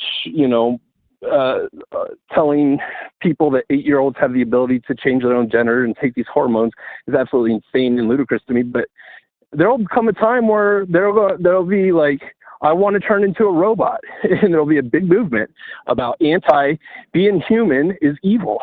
That's the bigger one. I want the neural link is I want to hook myself and reduce my carbon footprint and.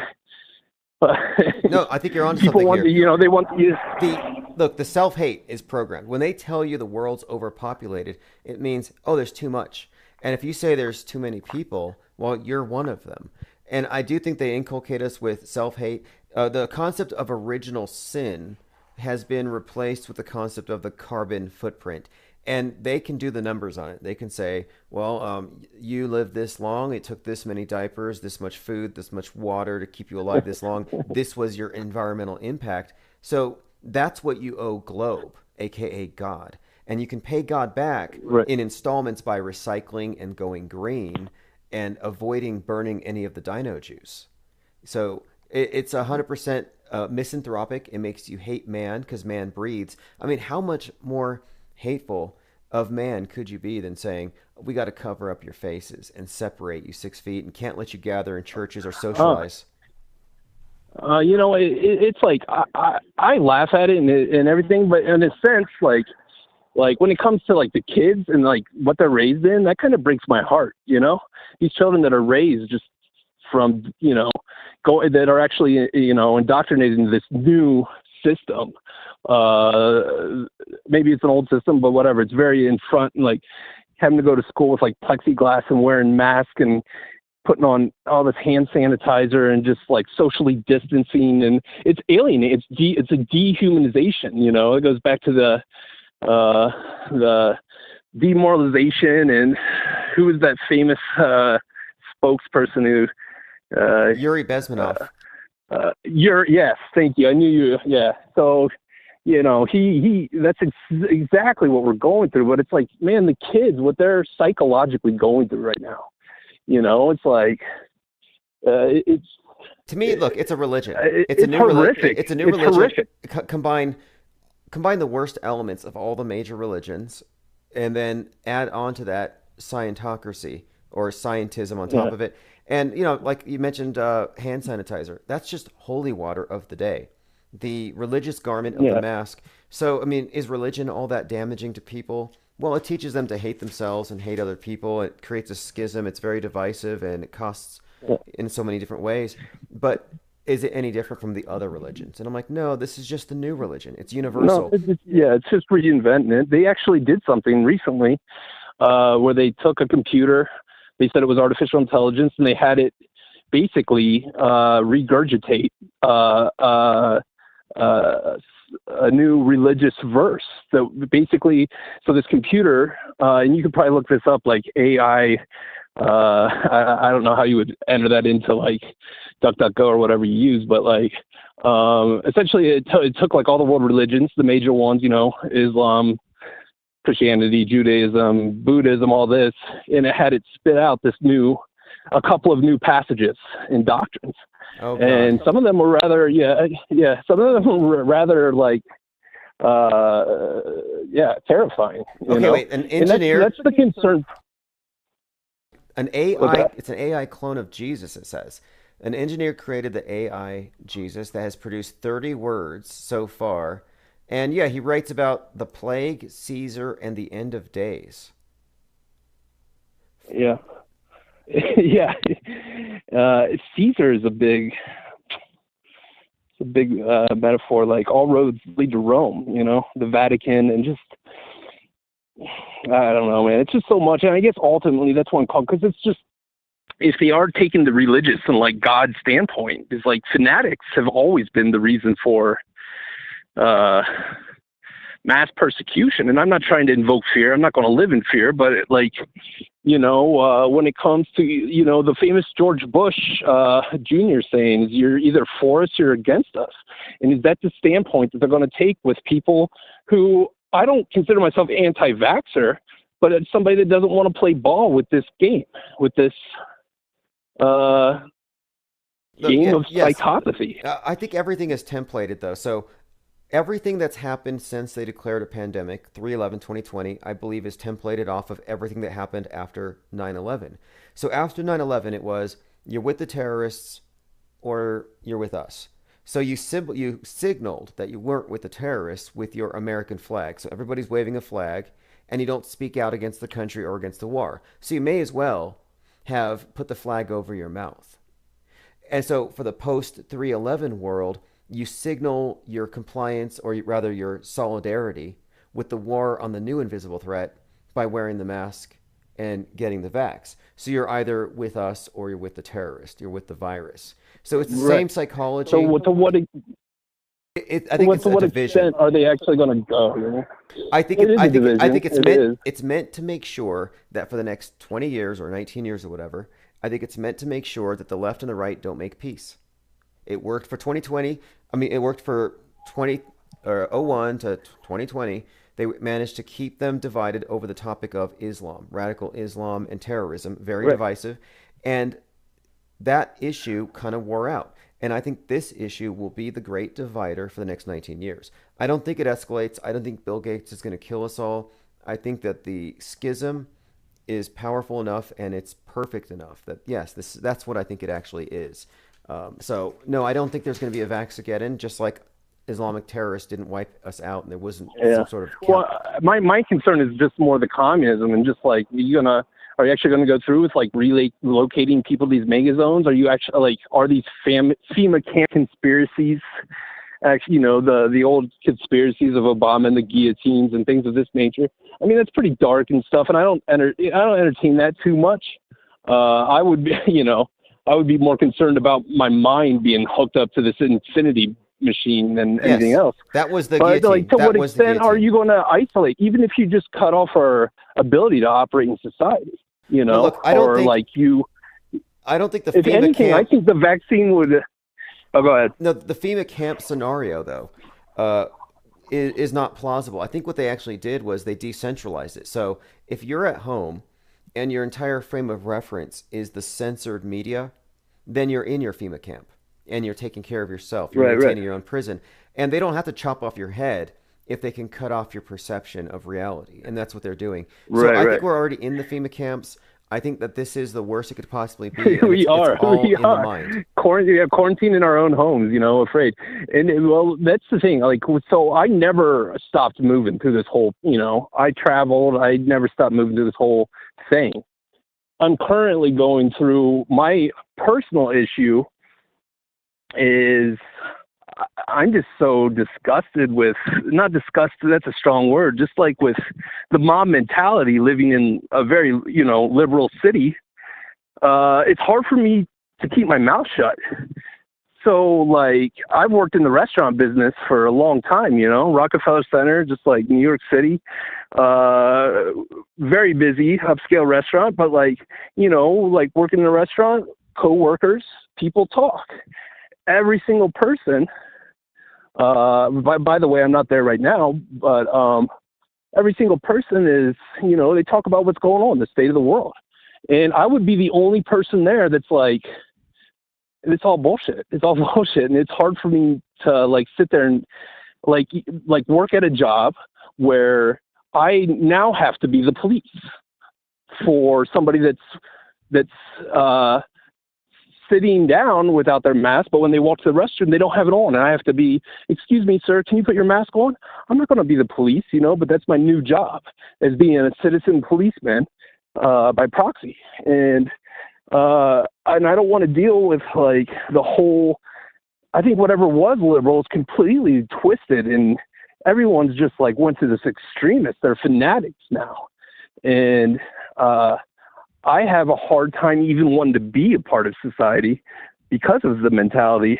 I'm probably going to move to a more, I don't know, Florida or somewhere, where it's just like the mentality isn't so, I'm not going to stop living my life, but it's hard for me to, like, this is the first time in my life where I'm like, I don't even, like, it's hard for me to even really, I can't fit in with my coworkers because I can't hold my tongue when it comes to, like, my best friend being like, could you stand like a few feet back from me when you're talking to me? I'm like, seriously? Like, it's just, it puts division amongst friends and family too. It's just it's a very evil thing that is being done. I think so too. It was antisocial by definition. And what it displayed for us too was how by default, most people will go with the world stage. And because of last year, I really have kind of solidified this distinction that there are world stagers and the very few who aren't taking all those assumptions into everything, every thought. Like, so for example, if it's built into your worldview that the world's going to end because of asteroids and global warming and the virus, then yeah, it makes sense that everybody needs to get vaxxed and that anti-vaxxers are the enemy. So yeah, I understand that there's two different worldviews here. The true believers and the critical thinkers. And the critical thinkers are under attack, and they've managed to... Oh, I'm in a total outcast. Just with the lepers now. Oh, yeah, absolutely. And I think it was a great strategy. They pulled it off quite well. And I think that was the intention because there was never, in my opinion, in fact, there was never a pandemic. But they used the excuse of curing a pandemic to put everything into place to go after the ongoing infodemic, which is the internet. And they're trying to quarantine the internet, cyberspace. And they're doing pretty well. I'm a super spreader of dangerous and infectious memes. This whole channel is just that. So the memes are great, though. I think that's a great way, man. It is. Hey, I appreciate you having me on and talking to me for so long and taking up so much time. Oh, yeah, it really helps me though because it's hard for me. There's really no one that wants to talk about any of this stuff, but it's something that's like it's a catharsis. So I appreciate you. It's you basically like somebody randomly hooked me to your podcast, and the way that they hooked me to it was because I needed some car damage done, and they mentioned Bill Gates, and we kind of started talking for an hour and a half. I don't know if he's listening, but his name's Matthew Edwards, so I'll say thank you to him. But at another time, I would like to talk to you more about Flat Earth, but I'm going to let you go. Sounds great. Just very appreciative for what you're doing, man. Yeah, and call back and we'll talk about other stuff. But in the meantime, yeah, you brought up some great points.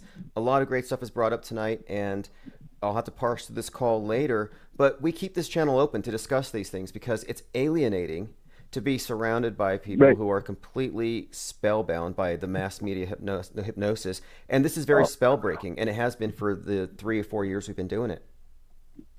Yeah, I've been equated by some of my very close friends to being just an evil person who is selfish and doesn't care about anybody else. But so it's been tough. I've lost a lot of friends because of that over the years. Right. But thank you, man. And yeah, you're a super spreading variant factory, and you might wipe out the whole world with a sneeze. All right, hey, thanks a lot for the time. Have a great night. Thanks, you too, bud. Bye.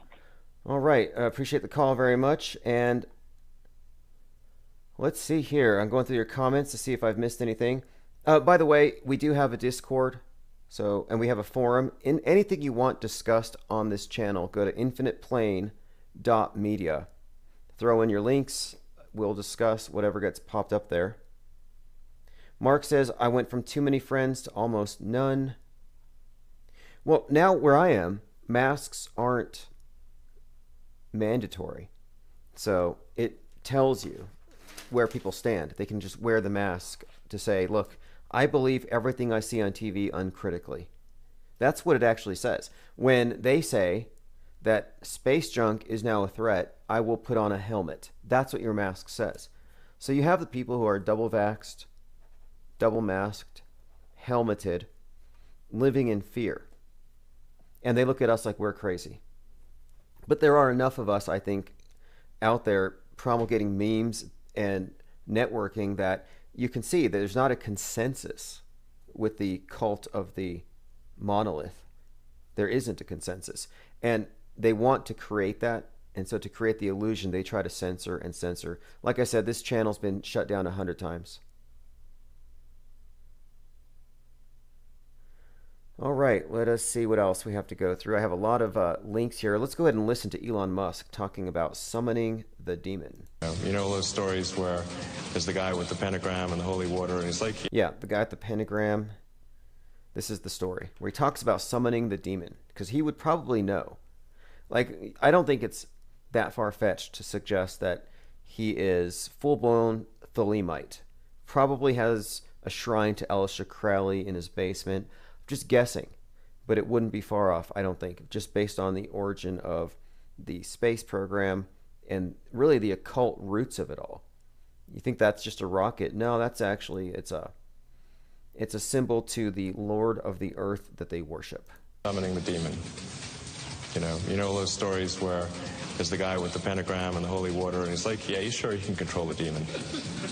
Didn't work out. I take it there will be no HAL 9000 going up to Mars. Okay, now he mentioned HAL 9000 going to Mars. So HAL 9000 is from Space Odyssey 2001. Now you take the letters HAL and move them over one. So H becomes I, A becomes B, L becomes M. You get IBM. So it's actually IBM. And this is another reference to Space Odyssey, which, look, there's a great story here to be told that we go over here, and I'll go over this in detail, about Space Odyssey, Kubrick, and Space Oddity, David Bowie, and the parallels here, and how every significant move with the space program has had this accompaniment in music and in the culture, specifically through Bowie. First music video in space, Bowie song. Not a coincidence that Elon Musk sends Mr. Satan, Starman, to space with a David Bowie song playing. Infinite Plane Radio. Hey, how's it going? Pretty good. Just talking about Elon Musk and his summoning of the AI demon. Any thoughts on this or any other topics that we've covered tonight? Yeah, I want to talk about actually Elon Musk and Grimes. Have you heard about that whole thing? Yeah, let's get into that. Azealia Banks? No. Azealia Banks. Is this... Yeah, why don't you fill me in? Because I remember something about Azealia Banks partying it up with Grimes and Musk, but what exactly happened? Yeah, I think they dropped a bunch of acid together, and then she pretty much said, Elon Musk, his accent's fake, hair isn't there, and then that he kept like a copy of Mein Kampf like in his room at all times. And so she was posting on her Instagram story and all that, and said like the dude's obsessed with Mein Kampf. Fascinating. It says here she kept him. Okay, they kept her hostage. Okay, there's a few articles about it. Yeah, it's pretty crazy. It was the media swept it under the rug, kind of went in the news cycle real quick. Okay, I found it here. I found some articles about it, and I remember something. She said that he was doing nothing but popping pills and tweeting all hours of the night or something. But this is all strange. Grimes is a strange character. What are your thoughts on Grimes and her proclamation that AI would become our government and perfect communism? I mean, I think she's part of like the coastal elite. I mean, through and through, they have a plan and they're putting that agenda forward. Now Grimes, you look at some of her music and stuff. There's tons of alluding to like the devil and worshiping Satan. So it's just not good news. And having those two people together, it's pretty scary. Well, I brought up earlier how Jack Parsons, the start of NASA, that they were involved in. Well, he was the American counterpart to Aleister Crowley. So that has its basis here with the space program. There's all this occultism. But Elon Musk's first wife, Justine Musk, she wrote all kinds of books about clones, like cloned humans, being used to inhabit demons that are summoned. I think one of her books is called, I think it's called Blood Angel. But anyway, I thought it was strange that he's married to someone who writes about Satanism, demons, fallen angels being summoned into cloned beings in underground tunnels. And now here he is with his underground tunneling. I mean, yes, I think there's something there. Yeah, no, it's very sketchy. And going back to, there's a bunch of Nazi scientists, they joined, the U.S., we were fighting to have them come over. I think that comes back to Azealia Banks saying, like, Elon Musk was, obsessed with Mein Kampf. But, yeah, you look at all the Nazi scientists, I mean, his name, can't remember it right now, he's called the father of the rocket. Yes. And he was he knew Crowley and everything, and they would, perform seances and all that. That was Jack Parsons, but, now that I think about it, see, at first, okay, yeah. when you mentioned Mein Kampf, I would have kind of just like, that doesn't mean anything. But now that I think about it, you do have these connections. Like, for example, Werner von Braun, who invented everything that Musk pretends to do. Like, the whole, with the reusable rockets, the Mars project. That's all the idea of this guy, Werner von Braun. And his book, Mars, A Technical Tale about Mars colonization, has the leader of this colony called the Elon. So this guy has a connection to Mars, the space program, and Musk in that way, and he's a Nazi. So there's your Nazi connection. There's your Mein Kampf connection with Musk. Yeah, exactly. She even said, like, his favorite quote that he would bring up a lot is, man is becoming great through perpetual struggle. Perpetual peace is greatness must decline. Which, that's just a very ominous quote right there. And for a man that rich that's what he's reading and looking into, there's definitely something to look at about his actions, I'll dig into that a bit too, because now that I think about it, since we've got into the topic of the occult roots of NASA, of NASA and the space program, it is worth noting that within the Nazis, you had the occult secret societies, the Thule Society with the Black Sun and their occultism, which clearly is a big part of NASA as well. I mean, I think NASA is actually a religion, if you ask me. I think it's got an esoteric side. So, yeah, great connections here. Azealia Banks brought that out. I mean, I would not have thought about that, but now, yeah, she may have come across something. I wonder what kind of NDAs she signed.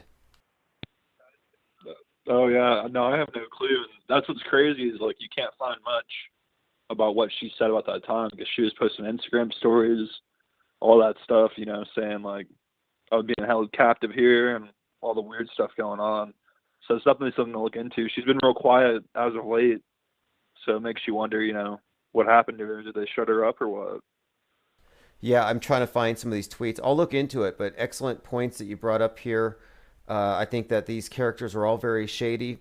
I think they all have connections to the same occult secret societies, and they telegraph it with all of their hand signs, all of their movements. It's encoded in their rocket launches. I mean, this is what we talk about on this channel all the time.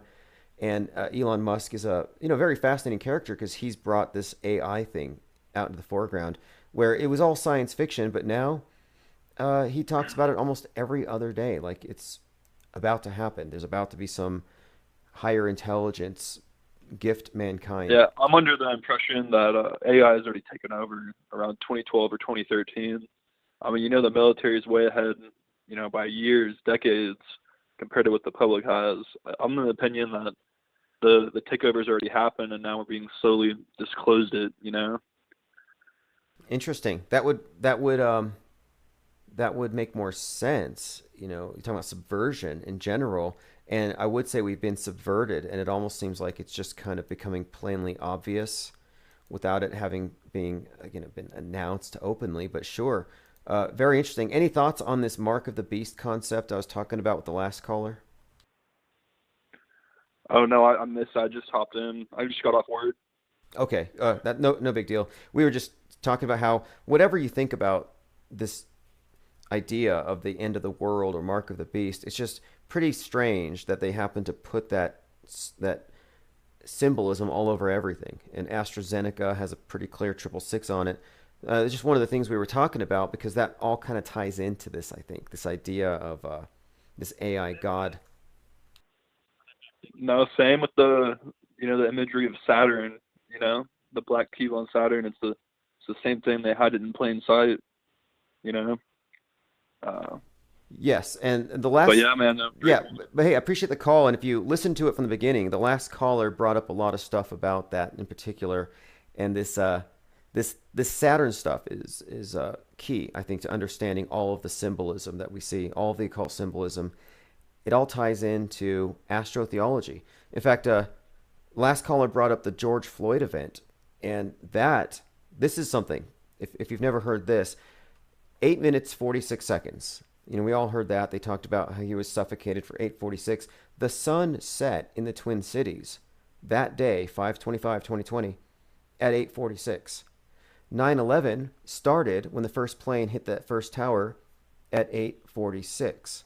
Those are just some examples of where you can see these rituals are timed down to the minute, and it all ties in with the sun, in the calendar. But it's too precise to be coincidence. No, it's weird. I thought his name was Greg Floyd.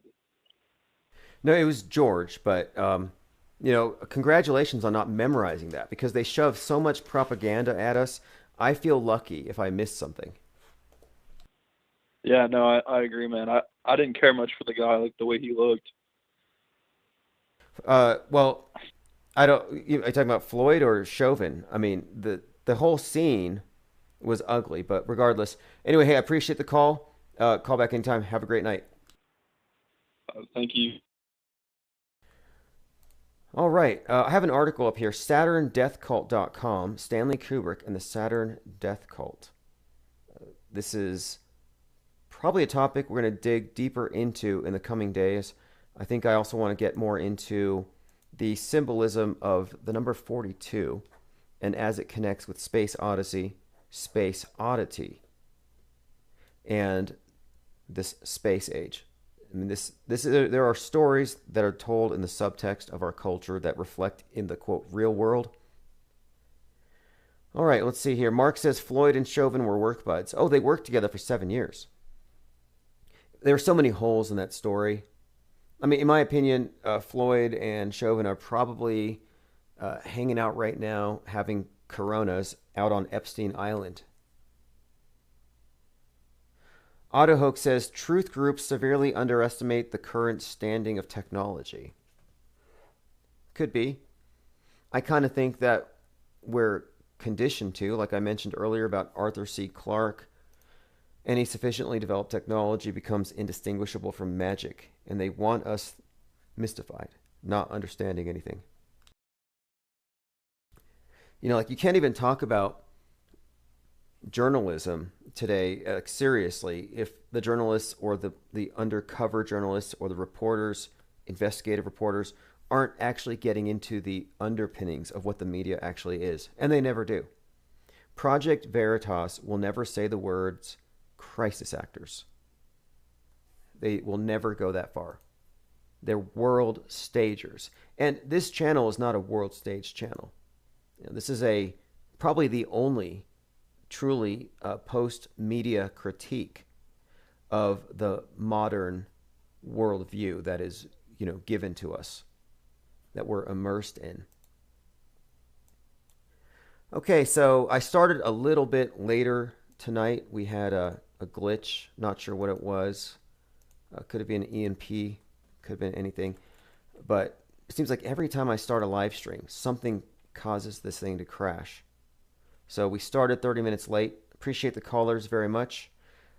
We are going to be here same time tomorrow, 9 p.m. Mountain, open phones. And every day we record a podcast at random.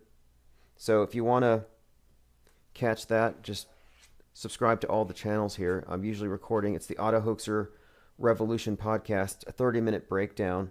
Go to autohoax.com if you want to hear that one. We break down the major fake news and narratives of the day. Things that, because you don't have time to keep up with all the news. And I think one of the habits of mind that people have is they passively accept all of the news they didn't consume as true, because if it wasn't, it would have been debunked. And so you have a great deal of information out there that you're just kind of on the fence about, or you haven't even thought about. So I find it useful to point out several agendas just so you can kind of see what's coming in the future, so you're not surprised. I mean, this channel, we called out the space junk thing. You know, before the Chinese space junk was about to hit somewhere on the world and it was a big controversy, we had already more or less predicted it. This channel on Sunday, this was right before Wednesday, 3/11/2020, we did a live stream called World War III Starts on Wednesday, because the predictive programming was so heavily pointing at 3/11 being the end of the world starting, or rather the reboot of civilization starting in Seattle. And ground zero for the pandemic was in fact in Seattle, and the pandemic kicked off on 3/11/2020. Space junk, oh, by the way, if you didn't catch this, the space station is on a mission called Celestial Immunity. And Celestial Immunity, this mission, is going on up above while we're down here getting our vaccines. And in the middle of this mission, the ISS is hit by a piece of space junk. But the space junk hits the arm. So the symbolism here, and this is from May 31st, 2021, space station robotic arm hit by orbital debris. Now again, the mission is called Celestial Immunity, and now the space station's arm has a hole in it just above the elbow. In other words, the space station got vaxxed. This is another indicator, if you ask me, this is another indicator that this is just a major propaganda operation for the entire world, and it's not real. Such a joke. Anyway, thanks for joining. This is Solemite Fly, Auto Hoax. Have a great night. Ready, real.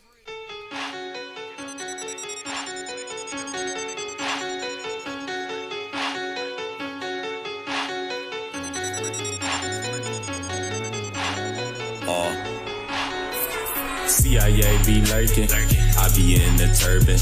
Little ones stay cursing, older ones out twerking. Talking about lack of education, streets are always dangerous. Bluetooth speakers playing, do you really hear what they saying? Do you know what that mean? Are you down for the team? They speak through signs and symbols, you can learn about these things. Live by 9/11, Club of 27. Once you think that they in heaven, nah bruh, it's a legend.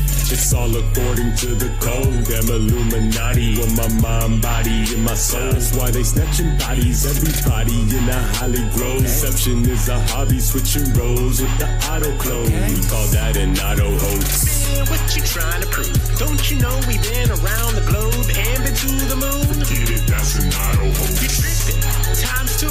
What about the shootings that they always cover on the news? Real, that's an auto hoax. They don't move, we will make the way. Let it spray, right reality like an AKA. Let them know we don't play. They live like life's a party, but it's really like a breakaway. Meditate, focus your attention on your better days. You know what I'm talking about. Don't let these slimy narcissists, antichrist out there turn you out. Freedom of speech is actuality. That's why the truth must spread by word of mouth, word of mouth. It's all according to the code. Damn Illuminati with my mind, body, and my soul. That's why they snatching bodies, everybody in the Holly Grove. Deception is a hobby, switching roles with the auto clone. Let me turn on my auto hoax. Not even a proven fact. The floor curves into a spinning ball, and you can test for that. Globe is an auto hoax. Man, you must be trolling me. Scientific theories aren't what they are shown to be. Yup, that's an auto hoax. So what you're saying is you don't accept the claim that's missing proof, then you label it. Exactly, it's an auto hoax. Wow, sports is scripted by the number code. What do I really don't? Let me turn on my auto hoax. Squad. Let me turn on my auto hoax and look this stuff up when I get home. Cause boy, I tell you, these kids today is tripping. I ain't tripping, he must be tripping. Cause I am not tripping, not one little bit. I know my things, I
sink. And the only buildings that don't sink are the ones that have the foundations built down low enough. Okay, it's October the 19th, 2022.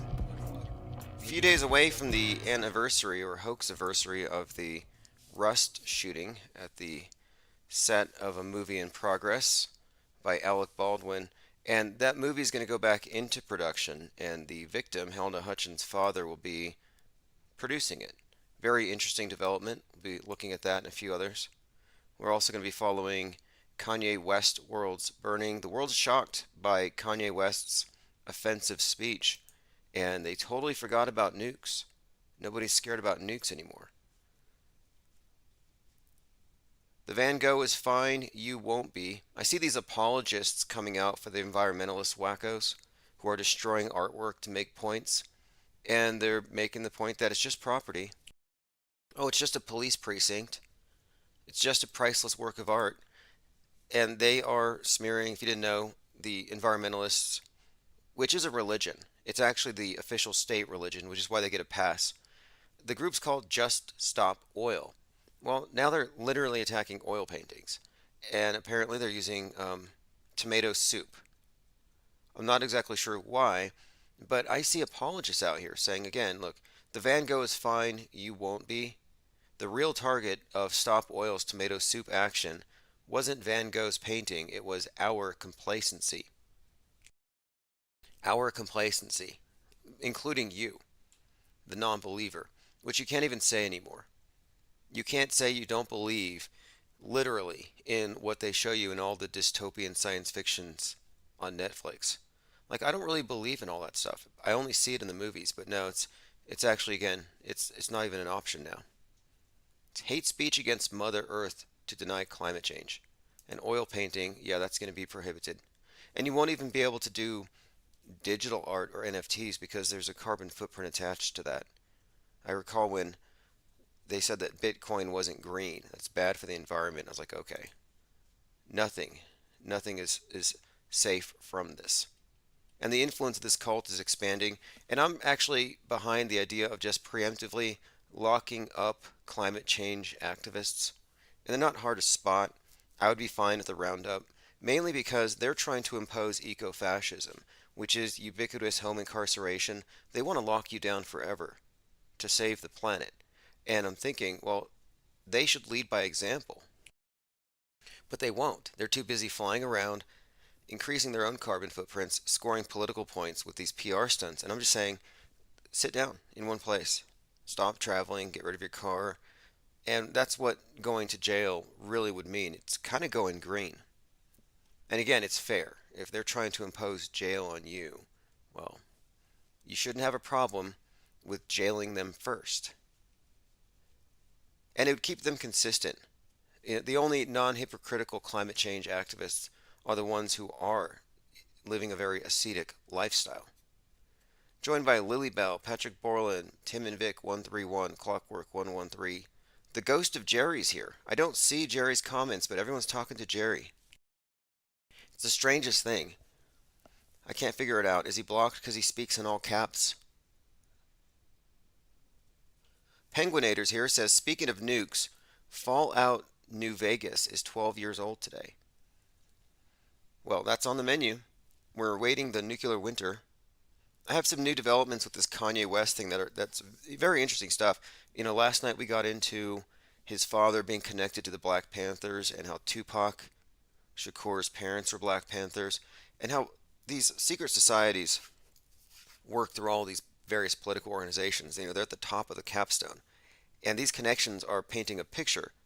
Well, interestingly enough, Candace Owen, who was there with Kanye while he was flaunting the White Lives Matter shirt, and she's already a right-wing provocateur, it turns out that Candace Owens, this 33-year-old activist, is married to the CEO of Parler.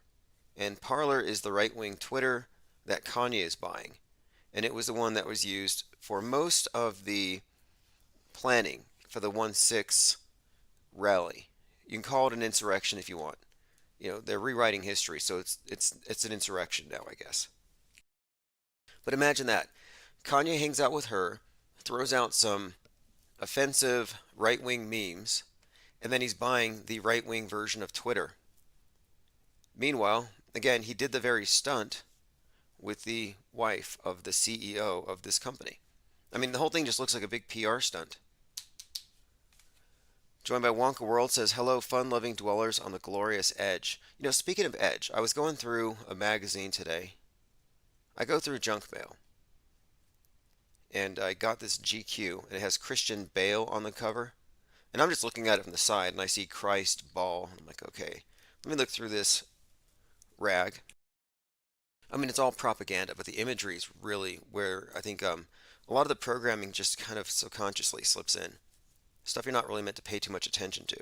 But I opened it up to this page, and it was the Emerald City, like the Wizard of Oz.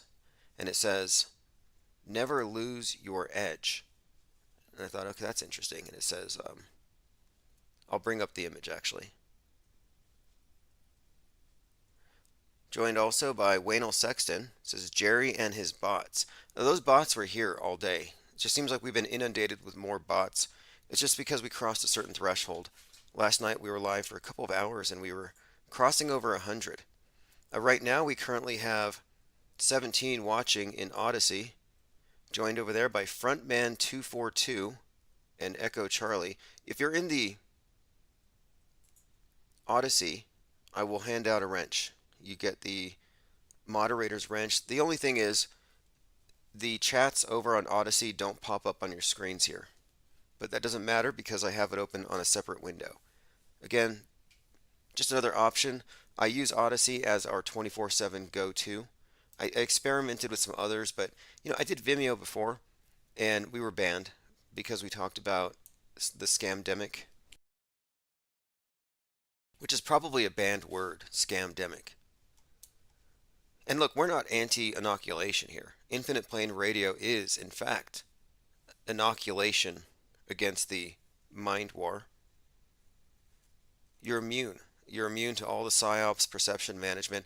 Like right now, you've got Netflix. Of course, Netflix, first CEO, co-founder, was the great nephew of Edward Bernays, the creator, the godfather of perception management, the guy who made eating bacon a staple of the American breakfast, and now he's out there promulgating cannibalism.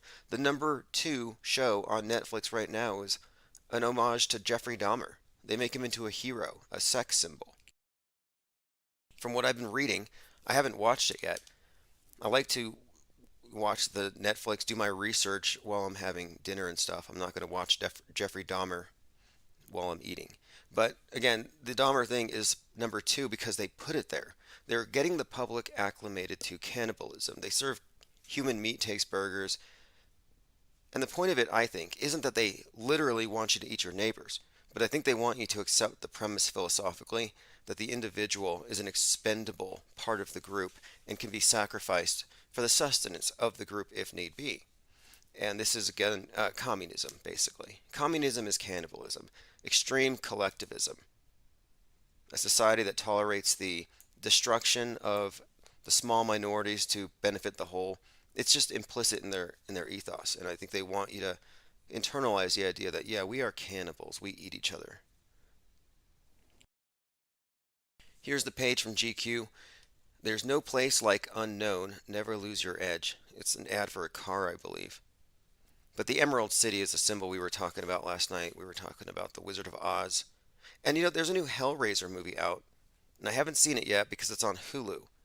But the main antagonist in Hellraiser, and I don't know if he's an antagonist, he's the psychopomp, he's the guide to hell, but he's not so much the villain. Like, the characters are the villains. He's just the one showing them the way down. But his name is Pinhead, and that's because his head is covered in nails, which is kind of a mockery of the crown of thorns. But interestingly enough, if you look at the Wizard of Oz, his name is Pinhead. And you know, what would the connection be between this sinister character Pinhead and the Wizard of Oz? And I think I've decoded this. I think there is a definite correlation here between the Pinhead character and Osiris. Like Osiris, Pinhead is ripped into pieces. Now, his symbol is not the cross, but it's a cube, which is really just a folded up cross. But you can often see in the Hellraiser series many allusions to Jesus, mockeries. But anyway, yes, the Wizard of Oz's name is actually Pinhead, which is an acronym for something else, which I won't get into. And by the way, Seattle is referred to as the Emerald City, which is another reason why I bring up this symbol, because a lot of the predictive programming for Ground Zero Seattle, which allowed us to more or less predict 3/11 as being the next 9/11, which it was, Ground Zero for the pandemic, started in Seattle, but we were already looking at it in that context. In fact, there was a pretty popular music video called Let's Start World War III by a group called World Order, filmed in Seattle, and it focuses on these yellow paths. In fact, it even pantomimes the assassination of Donald Trump. If you want to look into it, it's called Let's Start World War III. This video was released on 3/11, 2019. Another connection.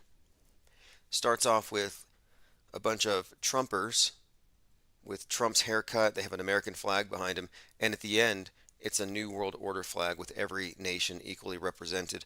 But it definitely does indicate that at some point, if you go by this video as predicted programming, that Trump will be put down, and it looks like he's in the snow when they do it. And I'll go ahead and cut to that scene. Again, this is a group called World Order, and this is a music video filmed in Seattle, focusing on the Emerald City aspect. But here you are 3 minutes into the video, and you can see these characters screaming or singing. I haven't even listened to it. It's unlistenable. Let's start World War III. And as you can see, they're all making the Trump face and the 666 white power hand signs, AOK, and they fall on their backs. Now, it's in the winter, which makes me think that, well, nuclear winter, who knows?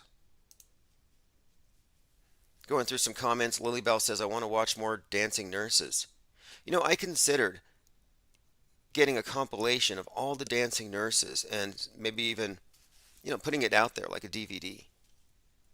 Advertise it on late night TV. It'd be like better than Girls Gone Wild, and it's all real. And a lot of them are actually pretty good. A lot of these dancers. It's just that it's just shocking to see nurses abusing their equipment like that. Pole dancing on IV rods, where they're skating down the halls. There's just so many things there. Banging on bedpans like drums. That's what was going on in 2020. Lily Bell says the pandemic and empty hospitals was the best year. Yeah, it really was. It sounds morbid to say for people who aren't in the know, but if you're in the know, there's a reason why those nurses were dancing. And it wasn't that the pharmacies were open. It's because they were all more or less in on the scam. Just look busy. The public's going to filter all of their experiences through the black screen. Commenter says kids in Australia are eating bugs, and in Norway kids are eating worms. I hear a lot of objection to eating bugs, but I don't think that's inclusive of the long history of eating different types of insects.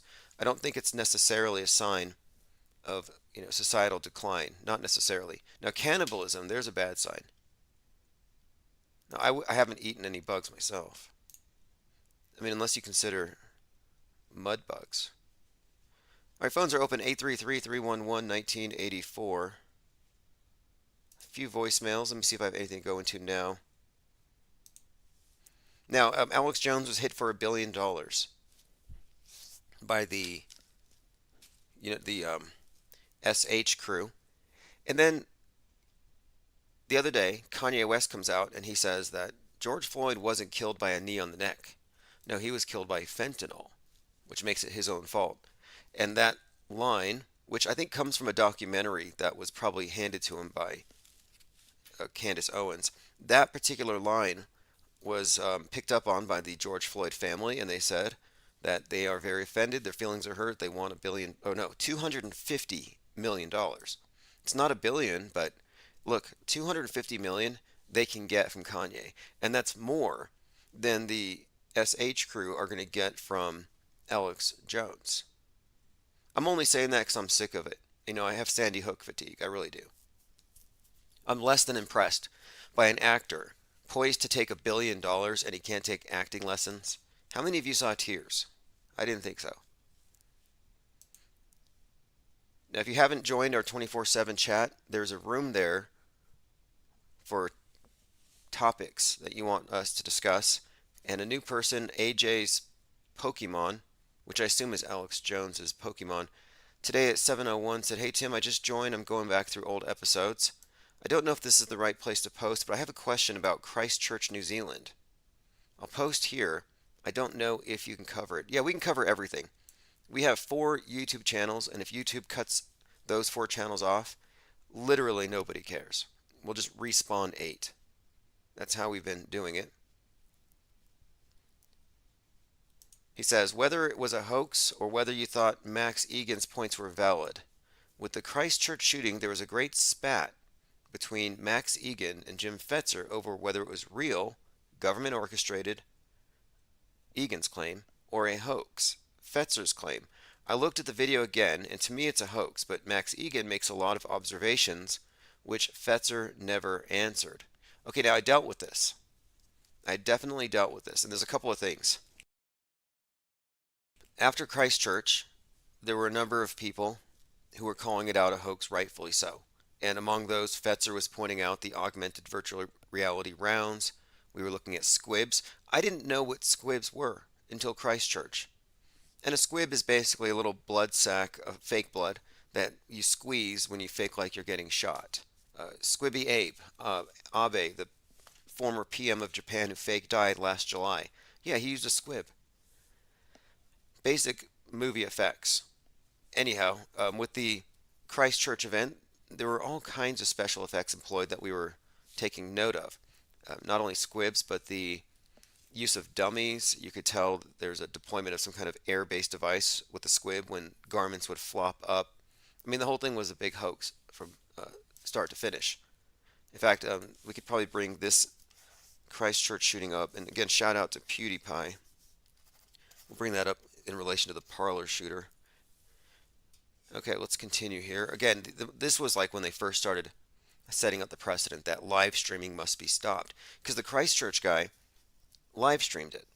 And because of that, you can no longer live stream from YouTube remotely from your mobile device unless you have 1,000 subs, which gives them plenty of time to censor you. That's why I don't stream live from my phone every day. It's because I can't. I can't get 1,000 subs. But that's because of the Christchurch shooter whose manifesto was plagiarized, mostly from, I would say, Anders Breivik. And when I saw it, within 5 minutes, I'm like, this Christchurch shooter is Anders Breivik all over again. But anyway, to get to the point here, Max Egan was convinced it was real, and he was definitely getting combative with anyone who said otherwise. And he and I spoke about this on a private phone call for about 45 minutes, and I didn't record it. It wasn't public, but he insisted to me that there was a group that were collaborating to convince people it was fake, and he was saying it was real. Now, what Egan told me was that the reason why they were censoring the video isn't because it looked so fake. He said they were censoring Brenton Tarrant's video because it was revealing MK Ultra, and that the colors of the vehicles were triggering the mind-controlled assassin to go do the real shootings.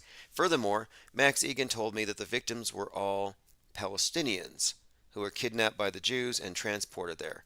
They weren't Muslims in the mosque. I mean, I heard this, and I just thought, this guy's doing damage control. And I believe I did call him out as some kind of a manipulative agent trying to keep people from calling fake fake. Anyway, that's in the past. I no longer care.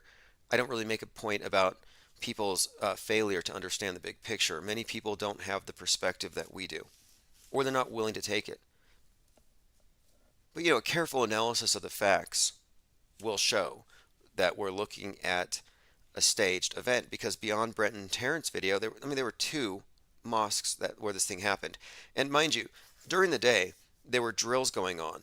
During the Christchurch shooting at 2 different events, there was a drill involving bombs being detonated, and there was a drill, conveniently, where these police were preparing for how would you drive somebody off the road and pull them out of their car, something they call a pit maneuver. So anyway, he goes to the second mosque, does the shooting, and then the police doing the drill for the pit maneuver catch him. and they pull him out of his car, just like they were drilling for. I mean, the story is obviously it's a drill, but anyway, the second mosque wasn't recorded by Brenton Tarrant. The video we have from the second mosque is from the people who were there. And what that reveals is no blood and actors, as in people getting up off the ground. Imagine someone on the ground, supposedly dead, and then they get back up and walk around. What are you supposed to make of that?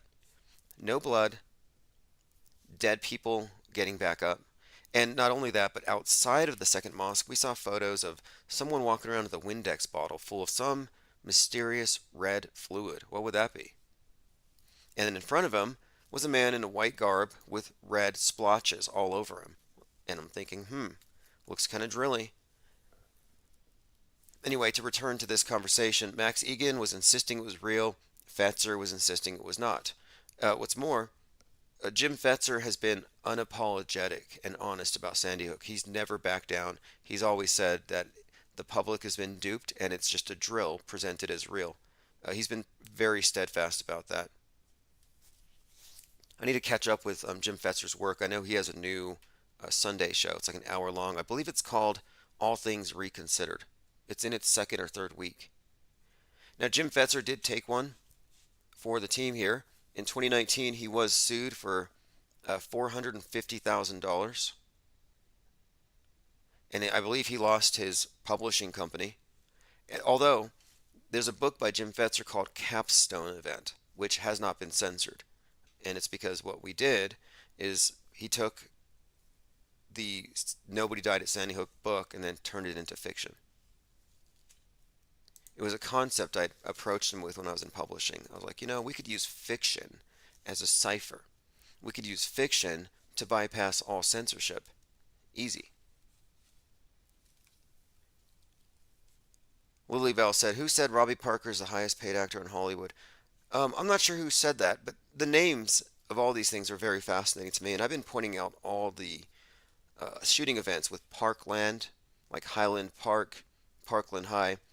We had the spate of shootings that were all connected in this way. And of course, I was thinking Robb Elementary, and then you have Robb Parker, center stage in this event. And there's got to be some kind of a code here, which we've discussed at length. And I have found a pretty interesting correlation between or with the constant reference of the park and Westworld, which is referred to as a park. And I think we may be leading to something here. Ryler05 says Max Egan went at PK Truth recently. Look, a lot of these truthers these days are squabbling, and they're fighting over what they believe to be a limited supply of subs.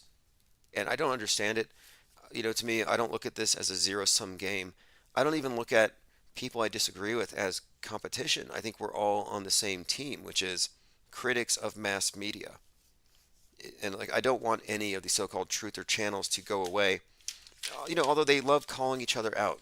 Like just the other day, Russian Vids called Dearth a shill because Dearth has said that we live on an extended plane. He won't say infinite plane because he hates us, but he'll say not finite plane. He made up that word.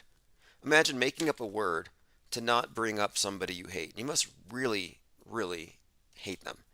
Anyway, the not finite plane. But then he also believes there's a dome, because on the app that he sells, there's a dome. So he goes between the two, and Russian Vids calls him out for being a hypocrite. Anyhow, Russian Vids believes we're under a dome, but I also caught him saying that we live, biblically speaking, in his words, we live on an immeasurable plane. I'm like, wait a minute. That kind of sounds like infinite. So my point is, both of them are guilty of simultaneously claiming infinite plane and domed enclosed world. Both of them do this. And they are, again, it could be staged, just staged flat earth beef. Speaking of flat earth, another UFC fighter, Bryce Mitchell, has gone on a flat earth tirade. It's a very common thing with these MMAs. There must be some dangerous mind viruses spreading around there. And I was listening to Eddie Bravo on Rockfin, and he made a very interesting point that if you look at these dojos and the networks and how many people they know, how many people are engaging in this close contact sport, no social distancing, you would think that there would be a death spike. And by his account, none. No death spike. What is with that? Peter W. says, I gave up on RV a while back. Yeah, I kind of lost. I lost a little bit of faith in Russian vids when he changed it to Ukraine vids in solidarity with the war. I was like, that's going too far. You know, I understand wanting to be, going along with the thing of the day, but Ukraine vids doesn't have the same ring. All right, let me play this clip. This is UFC fighter Bryce Mitchell. All that crap from Neil deGrasse Tyson, okay? And I'm just so sick and tired of hearing your crap, Joe, about flat earthers being stupid. Boy, I'll smoke you in a debate. I will smoke you, and there ain't nothing you can do beat me in a debate, brother, because you ain't got no proof. Gravity ain't real, it's density. This paper, when it drops, it's because it's more dense than the air around it, not because of some magical thing called gravity. There is no proof of gravity, brother. There's only proof of density. There you have it. UFC fighter Bryce Mitchell challenges Joe Rogan to a flat earth debate. Now, I don't know how Joe Rogan ever got to be the designated flat earth gatekeeper that they must overcome. Like, if they beat him in a debate, the earth is flat. That will determine it. Like Joe Rogan's opinion has nothing to do with the shape of the world. And by what I've heard, he doesn't really even know the counter arguments to the globe. And many times he's demonstrated that he can't tell the difference between real and fake, because you can't. It comes down to faith. But anyhow, UFC featherweight contender Bryce Mitchell has taken to social media to call out Joe Rogan for disrespecting him and his mother. Now, I haven't heard about this, but he says, me and my mother will tell you this earth is flat. All right, we'll see. We'll see if Joe debates him. A lot of people were waiting for Eric Dubay to debate him, but I kind of think that Joe wouldn't touch Eric Dubay because of the whole Hitler thing. In fact, he even said, once you get into flat earth, it eventually leads to Hitler, which doesn't even make sense. All right, let us continue here, going through some comments. Now, this is the thing. Candace Owens and Kanye in the White Lives Matter shirt debacle. Here we go. Candace Owens' husband named CEO of Parler. Just a little information on that. The significance of it, of course, is that Candace Owens, the 33-year-old conservative activist, talk show host, and provocateur, has been working with Ye on this latest provocation of BLM, and of course just stirring the pot. And Kanye's accelerated this a bit too. He's gone on video calling out, of all people, George Soros. Like, I don't even believe George Soros exists. I mean, I guess he does. But I look at the thing, it's just like, this is someone Alex Jones has been pointing to for years. He's like this designated bad guy. Like on the left, they hate on George Soros, Mark Zuckerberg. But on the right, you've got, Musk and now I guess Kanye as your provocateur billionaires. But it just seems all contrived. And the fact that Candace Owens has a financial interest in this controversy, where she's getting Kanye to say the things that trigger the people who will then, on the other side, of course, she's building up a new audience for Parler. And Parler is garbage. I've been on it. And by the way, it got hacked, and I don't really believe it's even really that hackable. I think they sold information, because anybody who was planning to go to the 1/6 thing signed into Parler. And I signed into Parler. And this is a social media site where you couldn't get an account without your phone number and a photo of your driver's license. And like a dummy, I'm like, yeah, I'll just see what's going on here. And so I did it. I put my license, my phone number into my Parler account to get an account. Then you have 1/6 happens, and a lot of the live streamers were live streaming this big psyop on Parler. And then what happens? Oh, that's right. Parler had its servers pulled and it was hacked. And I'm pretty sure Antifa has me in their list of right-wing radicals or something. I'm just media. Lily Bell says Candace Owen only covers Hollywood now. Well, I'm pretty sure she was an actress. I'm pretty sure MTG was a American Idol contestant. But this is a fascinating development. Not just that she's 33, that's just a pattern, but the fascinating development here to me is this helter-skelter narrative that I've been picking up on. And Kanye West is a key player in this story. Like, people want to say, oh, they want to ignore celebrities. Like, look, I don't worship these celebrities. I don't look up to them as idols, but they're more like pieces on a game board. We must be getting somewhere tonight. We have more Tinder bots flooding the chat. And I don't even think these are bots. I think these are YouTube employees deep faking it. We have about 20 people hanging out on Odyssey. Odyssey's getting better, and I think they're going to improve. I'm sticking with them. Same with Rockfin. All right, listen to this. Kanye West has previously described the COVID vaccine as the mark of the beast. Quote, "It's so many of our children that are being vaccinated and paralyzed, so when they say we're going to fix COVID with this vaccine, I'm cautious," he told Forbes in 2020. And I'm looking on InfoWars, and it's true. They're already seeing Kanye as some kind of a hero. He's already being presented as a hero. He's speaking truth to power, etc., and they're falling for it. Quote, "They want to put chips inside of us. They want to do all kinds of things to make it where we can't cross the gates of heaven. I'm sorry when I say these humans have the devil in them. And the saddest thing is, we won't all make it to heaven. There'll be some of us that don't make it," West added. This is the idea, and this is all very interesting to me, just the whole subtext here that he's picking up on. This isn't something he just made up on the fly. You can see how somebody might arrive at this, and that maybe this is some kind of bondage with the material realm, and that maybe you won't ascend. Like, I'm sorry, but the vaxxed go to hell. Is that misinformation? And I don't really mean that literally, but the idea would be that you're in some kind of bondage and you're never going to escape this matrix. And that sounds like damnation. But the interesting thing is he mentions gates and gates of heaven.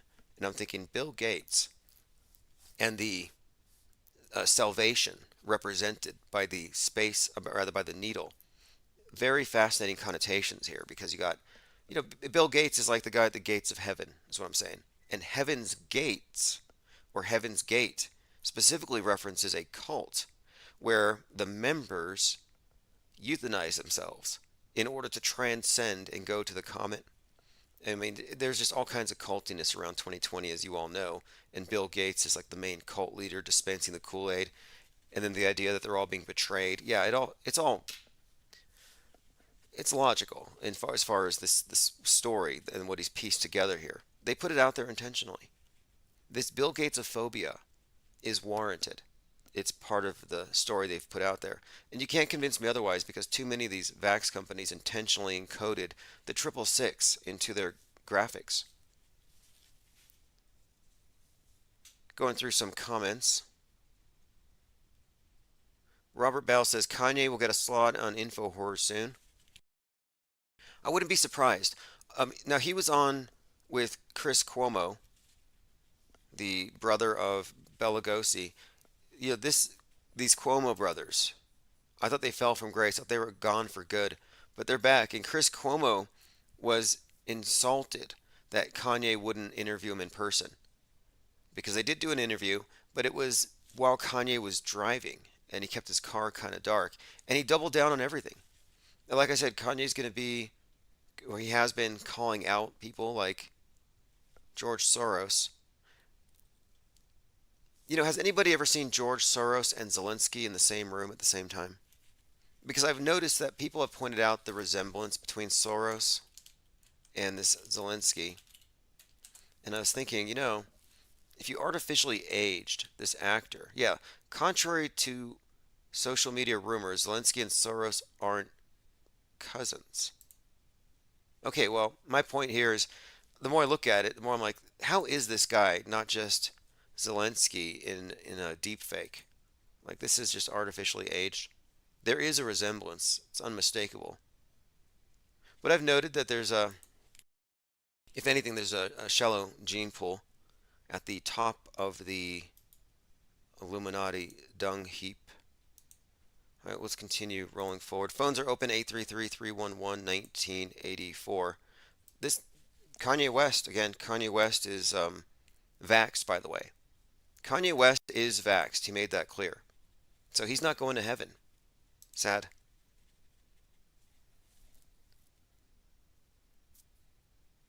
All right, if anybody wants to call in, phones are now officially open, 833-311-1984. Open topics, shape of the world, always up for the debate. Listen to this. Canadian musician. I love these tolerant humanitarians who just want to save people. The reason why they don't like anti-vaxxers is because they want to save lives. They have really big hearts, great intentions. Listen to this. Canadian musician Matthew Good told BC concertgoers that he would like to, quote, take freedom protesters to the Congo and have teenagers shoot at them with AK-47s. Someone in the crowd cheered when Good told them, quote, unvaccinated people should be flown to the Congo lined up, and as they exit, they should be shot with 14-year-olds with AK-47s. Saturday at the Port Theatre. Now, the types of people who have opinions like this are usually also anti-gun, which is something of a paradox, but not really. Because it's not like they're anti-gun. They're just anti-Second Amendment. They like it when the government has guns. They like it when those they control have the guns. And sure, they would probably like that to happen.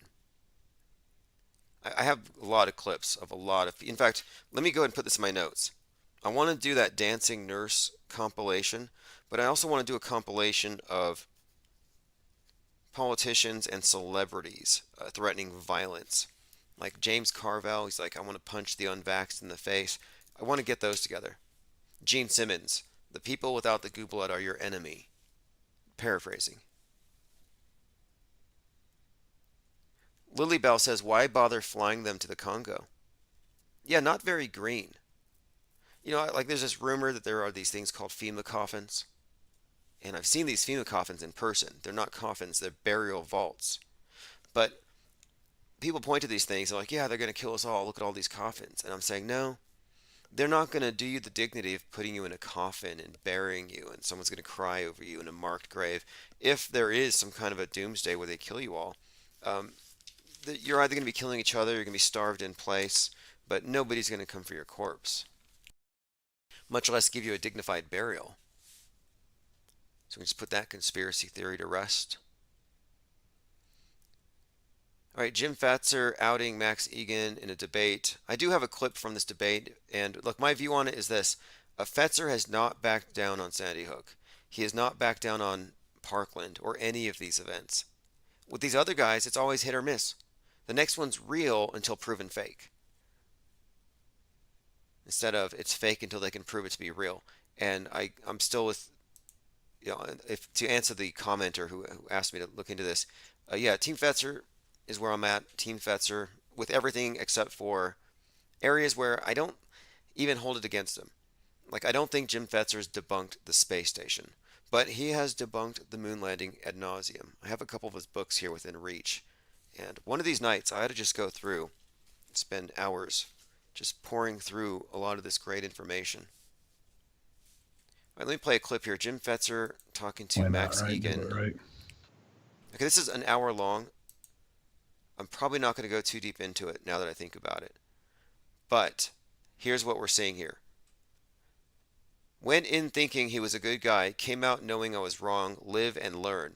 These are efforts to salvage the New Zealand as a false flag. This is really the central debate. If you didn't know, the central debate or question that determines, I think, whether somebody's a shill or not is whether or not they defend the mainstream story by insisting on false flags, or second shooter by insisting the event was real over just calling it a hoax. None dare call it hoax. There's a line that they don't cross. And I think that there are some people out there, possibly Egan, who are designated gatekeepers. I use the term guardrailers rather than gatekeepers. I mean, people are like in a big paddock, and you can look at it as like a gate. But I say guardrails because I think it's like we're being led somewhere, that there's definitely an A to Z. There's a trajectory, there's a path that we're all on. And if you stray from the path, you get near the edge, you have certain characters whose job it is to keep you from going over the edge, to keep you from stopping and watching the thing go by. And that's really what we've done. We've taken what I call a parallel or an off-world stage position, a parallel media network. We're not specifically contradicting or attacking media, but we're commenting on it objectively. And doing so does require that we go over these guardrails. We sidestep, we go around all these attempts to salvage these fake events. Like I had someone call in a couple of weeks ago who tried to convince me that the Buffalo shooting was real. I mean, not only have we decoded the subtext, the meta script, the symbolism, the connections with all the concurrent programming, but we went through the video frame by frame and we exposed the various glitches, the obvious impossibilities. The thing was AVR, augmented virtual reality. He had the same terrible GoPro lens that Brent and Taryn had. Like both of those guys need to get refunds on their GoPro lenses. Worst, grainiest footage ever. But anyway, this person called in to try to convince me it was real. His evidence? He watched it live. So I'm supposed to believe that you're on a website with this person doing a racist rampage and you watched it live and you're calling me to tell me it was real? Like, that's just so unlikely. And in my view, that's more than likely a Fed. Tim Osman says, the flat earth meme guardrail, exchange one for the other. Right. Well, Kanye's not going to go flat earth. I can tell you that. Kanye's friends with Musk. You have this new unholy trinity emerging. It's Musk, Kanye, and Trump. Trump with Truth Social, Kanye with Parler, and Musk with Twitter. You can kind of see this new ecosystem, and it's terrifying the libs. I've been listening to their podcasts, and they're scared of Elon Musk. They're scared of memes. They literally are afraid of all the things that we laugh at, like climate change. It does scare them. And they all see their objective as, I think, censoring wrongthink. Like family slaps Kanye West with $250 million lawsuit over fentanyl claims. This is the George Floyd family. I'm like, wait a minute. You telling me that the $2 million you gave George Floyd's daughter for college, I mean, Kanye West gave them millions already. That's not enough? This is from LatinPost.com. The family of George Floyd has filed a $250 million legal bid against Kanye West after the rapper's interview. By the way, he doesn't like being called a rapper, and he doesn't like being called Kanye West. He's a billionaire, a visionary, the richest black man in America, and his name is Ye. And he's convinced that the media is at war with him and that they are being inherently disrespectful when they refuse to acknowledge that he's the artist formerly known as Kanye West. I don't care either way. I think this whole thing is contrived. I think we're watching Kanye West's world burn as some kind of a ritual, a play. And it's going to coincide with the burning of the West. Anyway, what Kanye said was, if you look, the guy's knee wasn't even on his neck. That's just an opinion. In my opinion, Derek Chauvin and George Floyd were best friends. The fact that they worked together for 17 years and Floyd didn't look up and say, hey, Derek, cut it out. Like, that should tell you right there, it was an act. Those guys are friends, and they're drinking Coronas on Epstein Island right now, laughing at all of us. Anyway, it says here, Candace Owens, one of his associates, just put out a documentary called The Greatest Lie Ever Sold about George Floyd's death. I'm going to have to watch it.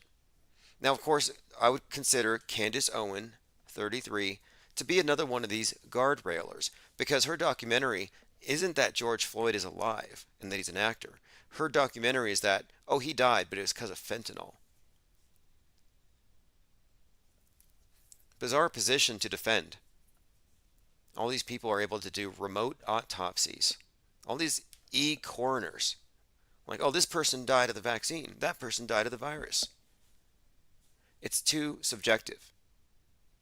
I don't disclose my vax status, but if I walk into a room, I guarantee that the pro-vaxxers are going to look at me and they're going to say, that guy is boosted.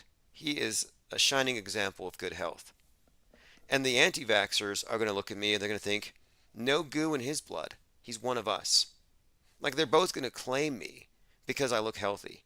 Yet, if I was dead, the pro-vaxxers would say, anti-vaxxer. Got taken out by the virus. And the anti-vaxxers are going to be like, oh, look at that dummy. He took the vax. And I've been seeing this. It's pretty much split. And both sides hate me, I think. Oh, they hate my position. John Cordone says I was a flat earth atheist. Look, I don't even say the earth is flat. I just say I don't believe that the earth is a CGI ball. I don't think it's a poorly rendered computer graphic. Like, I think we live on a surface that's tangible, it's solid. I don't know if it curves. But it's certainly not made of pixels. Certainly not made of paint, MS Paint, whatever they use to fashion it these days. I'm not impressed with their imaging. Like, what's with the satellites? Why are they still using colored pencil for satellites? Like, artists' imagination of what a satellite would look like. It's like, what? This isn't 1950. Like, we have the technology that they were imagining, and these things are in orbit, supposedly. But yet, all the images of satellites, look at this. Satellites are real-time spies. This is colored pencil. Not impressive. And you can chastise the, quote, flat earthers. You can chastise the skeptics for being skeptics on this one issue. But you know what? There was one group of people who didn't fall for the space chorizo. And again, that came with the authority of a $10 billion telescope that you can't get a refund on because it's 1,000,000 miles away from Earth. Why everyone fell for the viral space chorizo, the Atlantic. Don't feel bad about falling for it. Yeah, we're talking about a cured meat that some scientist, as a prank, posited as he put it up there and he said, this is a star. And if you look at the picture, it looks like a pepperoni, which is pretty much what it is. But the thing is, everyone fell for it, as the Atlantic said. Everyone. Even in the comment section, many of you fell for it, I'm sure. The only people who didn't fall for it are the people who have questioned NASA. Flat earthers didn't fall for it. Like, the people you laugh at and mock and deride are the only ones who didn't think that was really a star. Like, that should say something. Like, since when do we just put down the skeptics? Like, don't we need skeptics? No, don't look up. Don't look up alternative answers. Don't look up and notice that there's... I mean, look, this is another example of it. This is a problem that I have. The images that they show us of the Earth from space at night show the ball lit up like Christmas. But that's contradicted by many other pictures and things that are purported to be videos. Looks like CGI to me, where the night side is dark. Like, which is it? Is it black or is it lit like Christmas? Now, I did find an explanation for the magic mason jars in the Chinese space station. And these are the mason jars that have the water that doesn't float out. And they say it's surface tension. And I'm sure they didn't just make that up. I'm sure that's always been the case. That you can just pour yourself a cup of coffee, as Don Petit would say, a proper cup of coffee. And you don't have to use one of those sealed containers. You just got to pour it slowly and let the surface tension hold the coffee in. In fact, I think there's a video of Don Petit drinking coffee from one of these things. And here it goes. 1 cup of coffee to go. The 0G cup of coffee. But again, in the Chinese space station, you don't need one of these sealed containers. They figured out how to use surface tension. Ariel says, the vaccine is not the mark of the beast. We know when the mark is here and have a choice to take it or not. Interesting perspective. You know, I actually think that the mark of the beast was the mask of the beast, and that Satan's greatest trick wasn't convincing the world he didn't exist. It was swapping out the S for the R. Fooled everybody. Right, here's Don Petit drinking coffee on the space station. On the edge there, and as you can see, as I'm putting some coffee there in the bag, And the way this works is the cross-section of this cup looks like an airplane wing. And the sharp angle, the narrow angle there will wick the coffee up. And this is what we use when we design fuel tanks for rockets to reignite in a weightless environment. The veins in the tanks will wick the fluid into the suction port. And if that angle is less than 2 times 90 minus the... Now, a lot of people find this convincing. To me, this looks like a magic trick. I've seen things like this. For example, at the Halloween store, you can buy these clear knives that are filled up with blood, and then you move it. It's a special effect with the fluid inside. It looks like the fluid is draining out, but it's not. And it's one of those. It's literally one of those magic tricks. So here's Don here pretending to drink coffee, like a child's toy. This is when not they real. Want to have it. This is a joke. And I'm only bringing this up because they're claiming that this is how you used to have to drink coffee in space. But I'm saying that no, if you look at the Chinese space station, there are now mason jars that are just sitting there with water out. A Chinese training video mocked, but they say it's surface tension. Surface tension explains it. And I'm satisfied with that. It's from Reddit. The water can't move up in the glass as a whole. The vacuum below would prevent this. Good to know. Again, I don't think they made it up on the spot. I just think that's one of those things that we have never seen before and just stood out. Nothing to see here. Ignore the harnesses as well. And the pixels. Pixels are normal once you get above the Kármán line. That's when you enter the raw sim before it's been fully rendered. All right, let me play a clip here. This is from Donnie Darkened, who says, "Warning to Christians, be careful you're not deceived by the princes of this world like Kanye West." So here's Kanye West after his Jesus is King album talking about how we are collectively God and that when we see Muslims moving in Mecca, we see God. And this is taken by Donnie Darkin to be an indication that we're looking at the doctrines of the Antichrist being propagated. Kanye's behavior over the past 5 or 6 years or so fits the mold of the Gnostic New Age awakening. And as I alluded to earlier, it seems that he's not even trying to pretend to be a Christian anymore. He's back to spouting blatant, full-blown New Ageism. For example, last November, he did an interview on a channel called Revolt, and here's some of the things that he said during that interview. It's inside of us. We collectively are God.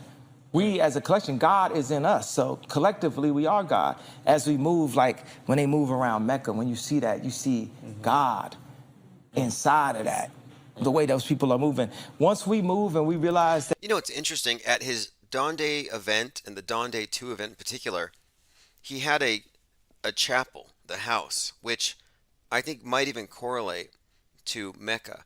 And he had these drones, people dressed up like drones, like zombies marching around it. Let me play some more. That we just all have to be on one accord, like to do what Quincy Jones did in the studio, but do that to our life, that we all in one accord. And then the algorithm, you know what I'm saying, the 808. The 808 exists in the lowest chakra of your body. The majority of content that's related to the 808 is killer or sexual content. The original 808s was even off pitch. So that meant it's an actual sound in the track that you don't realize is there that is f***ing up your entire frequency. And now, today, every time I hear a car come out, it's 808. But if you think about African music and hip hop and what we was breakdancing to, it was light. The percussion. It was upbeat. All right, there you have it. Kanye West spouting New Ageisms. I'm not really bothered by any of this. It's interesting speculation, but this is just taken in context. There are some who believe that Kanye is a deceiver of some kind or a misleader. I don't know. I mean, is he a loose cannon? Is he in his own Truman Show? I can say that his role with this event, the Dawn Day 2 event, that was basically, I would call it a welcome party for Hades or Pluto. That's very significant. And of course, his connection to the Kardashians and their connection to O.J. Simpson, the Kardashians' connection to Elvis Presley. You know, I think it was Richard Kardashian, didn't he date Priscilla Presley? There's some interesting connections here. And it does seem like a setup for some kind of an OJ-like situation with Kanye, just waiting for him to ride off into the sunset in a white Bronco. All right, let me continue. Ryler says, yes, this is the okay, they need the Antichrist. They need people to believe in him because his consciousness is powerful and can manifest reality. What is the 808? Can anybody fill me in? Lean says he's got a point with the tones in music. Yeah, I'm sure. I mean, look, there's definitely an effort by the powers that be to consolidate the attention of the masses, to create idols for people to focus on. And I do think that he is an idol, a living idol. You know, when you think about idol worship, you usually think of statues. But you can find writings on idol worship that describe how in modern cults like Freemasonry or even Wicca, you'll find that the way that they worship their gods is through human idols, living idols. The master of the lodge is the sun. You kind of see this with the Vatican, and the Pope is the vicar of Christ. And I would say that some of these world stage characters are the vicar of the Antichrist, the role or the Lucifer character. Like, for example, the rock stars that people worship. If you look at the symbolism in some of these manufactured characters, specifically Elvis, think of the popularity of Elvis. And there's quite a lot we could delve into with that, the recent Elvis movie, and of course Kanye talking about wanting to be the next Elvis. Lots of interesting and fascinating connections. You know, during the latest Elvis movie, they played the song Black Skinhead on the movie set before every scene. The director insisted. Black Skinhead is a Kanye West song. And now the title of it makes sense, Black Skinhead, given his latest rants against Jews and his White Lives Matter thing. And what's more, that song samples Marilyn Manson's Beautiful People, which the lyrics might have some relation here, but mainly it's the character Marilyn Manson being connected with Kanye, because Marilyn Manson is your connection to Charles Manson, who introduced the Helter Skelter narrative, some kind of end-of-the-world scenario precipitated by a race war in America, but inspired by the Beatles' White Album, which I think was alluded to by the White Lives Matter shirt. But all of this, again, in my view, is engineered. We are looking at a world stage character who's an idol to be worshipped. I just don't know how much in the know these characters are. Are they being puppeteered? Are they just sort of subtly handled? I mean, he's spoken of his own handlers, and he described his experience as Truman Show-like. Going through some comments.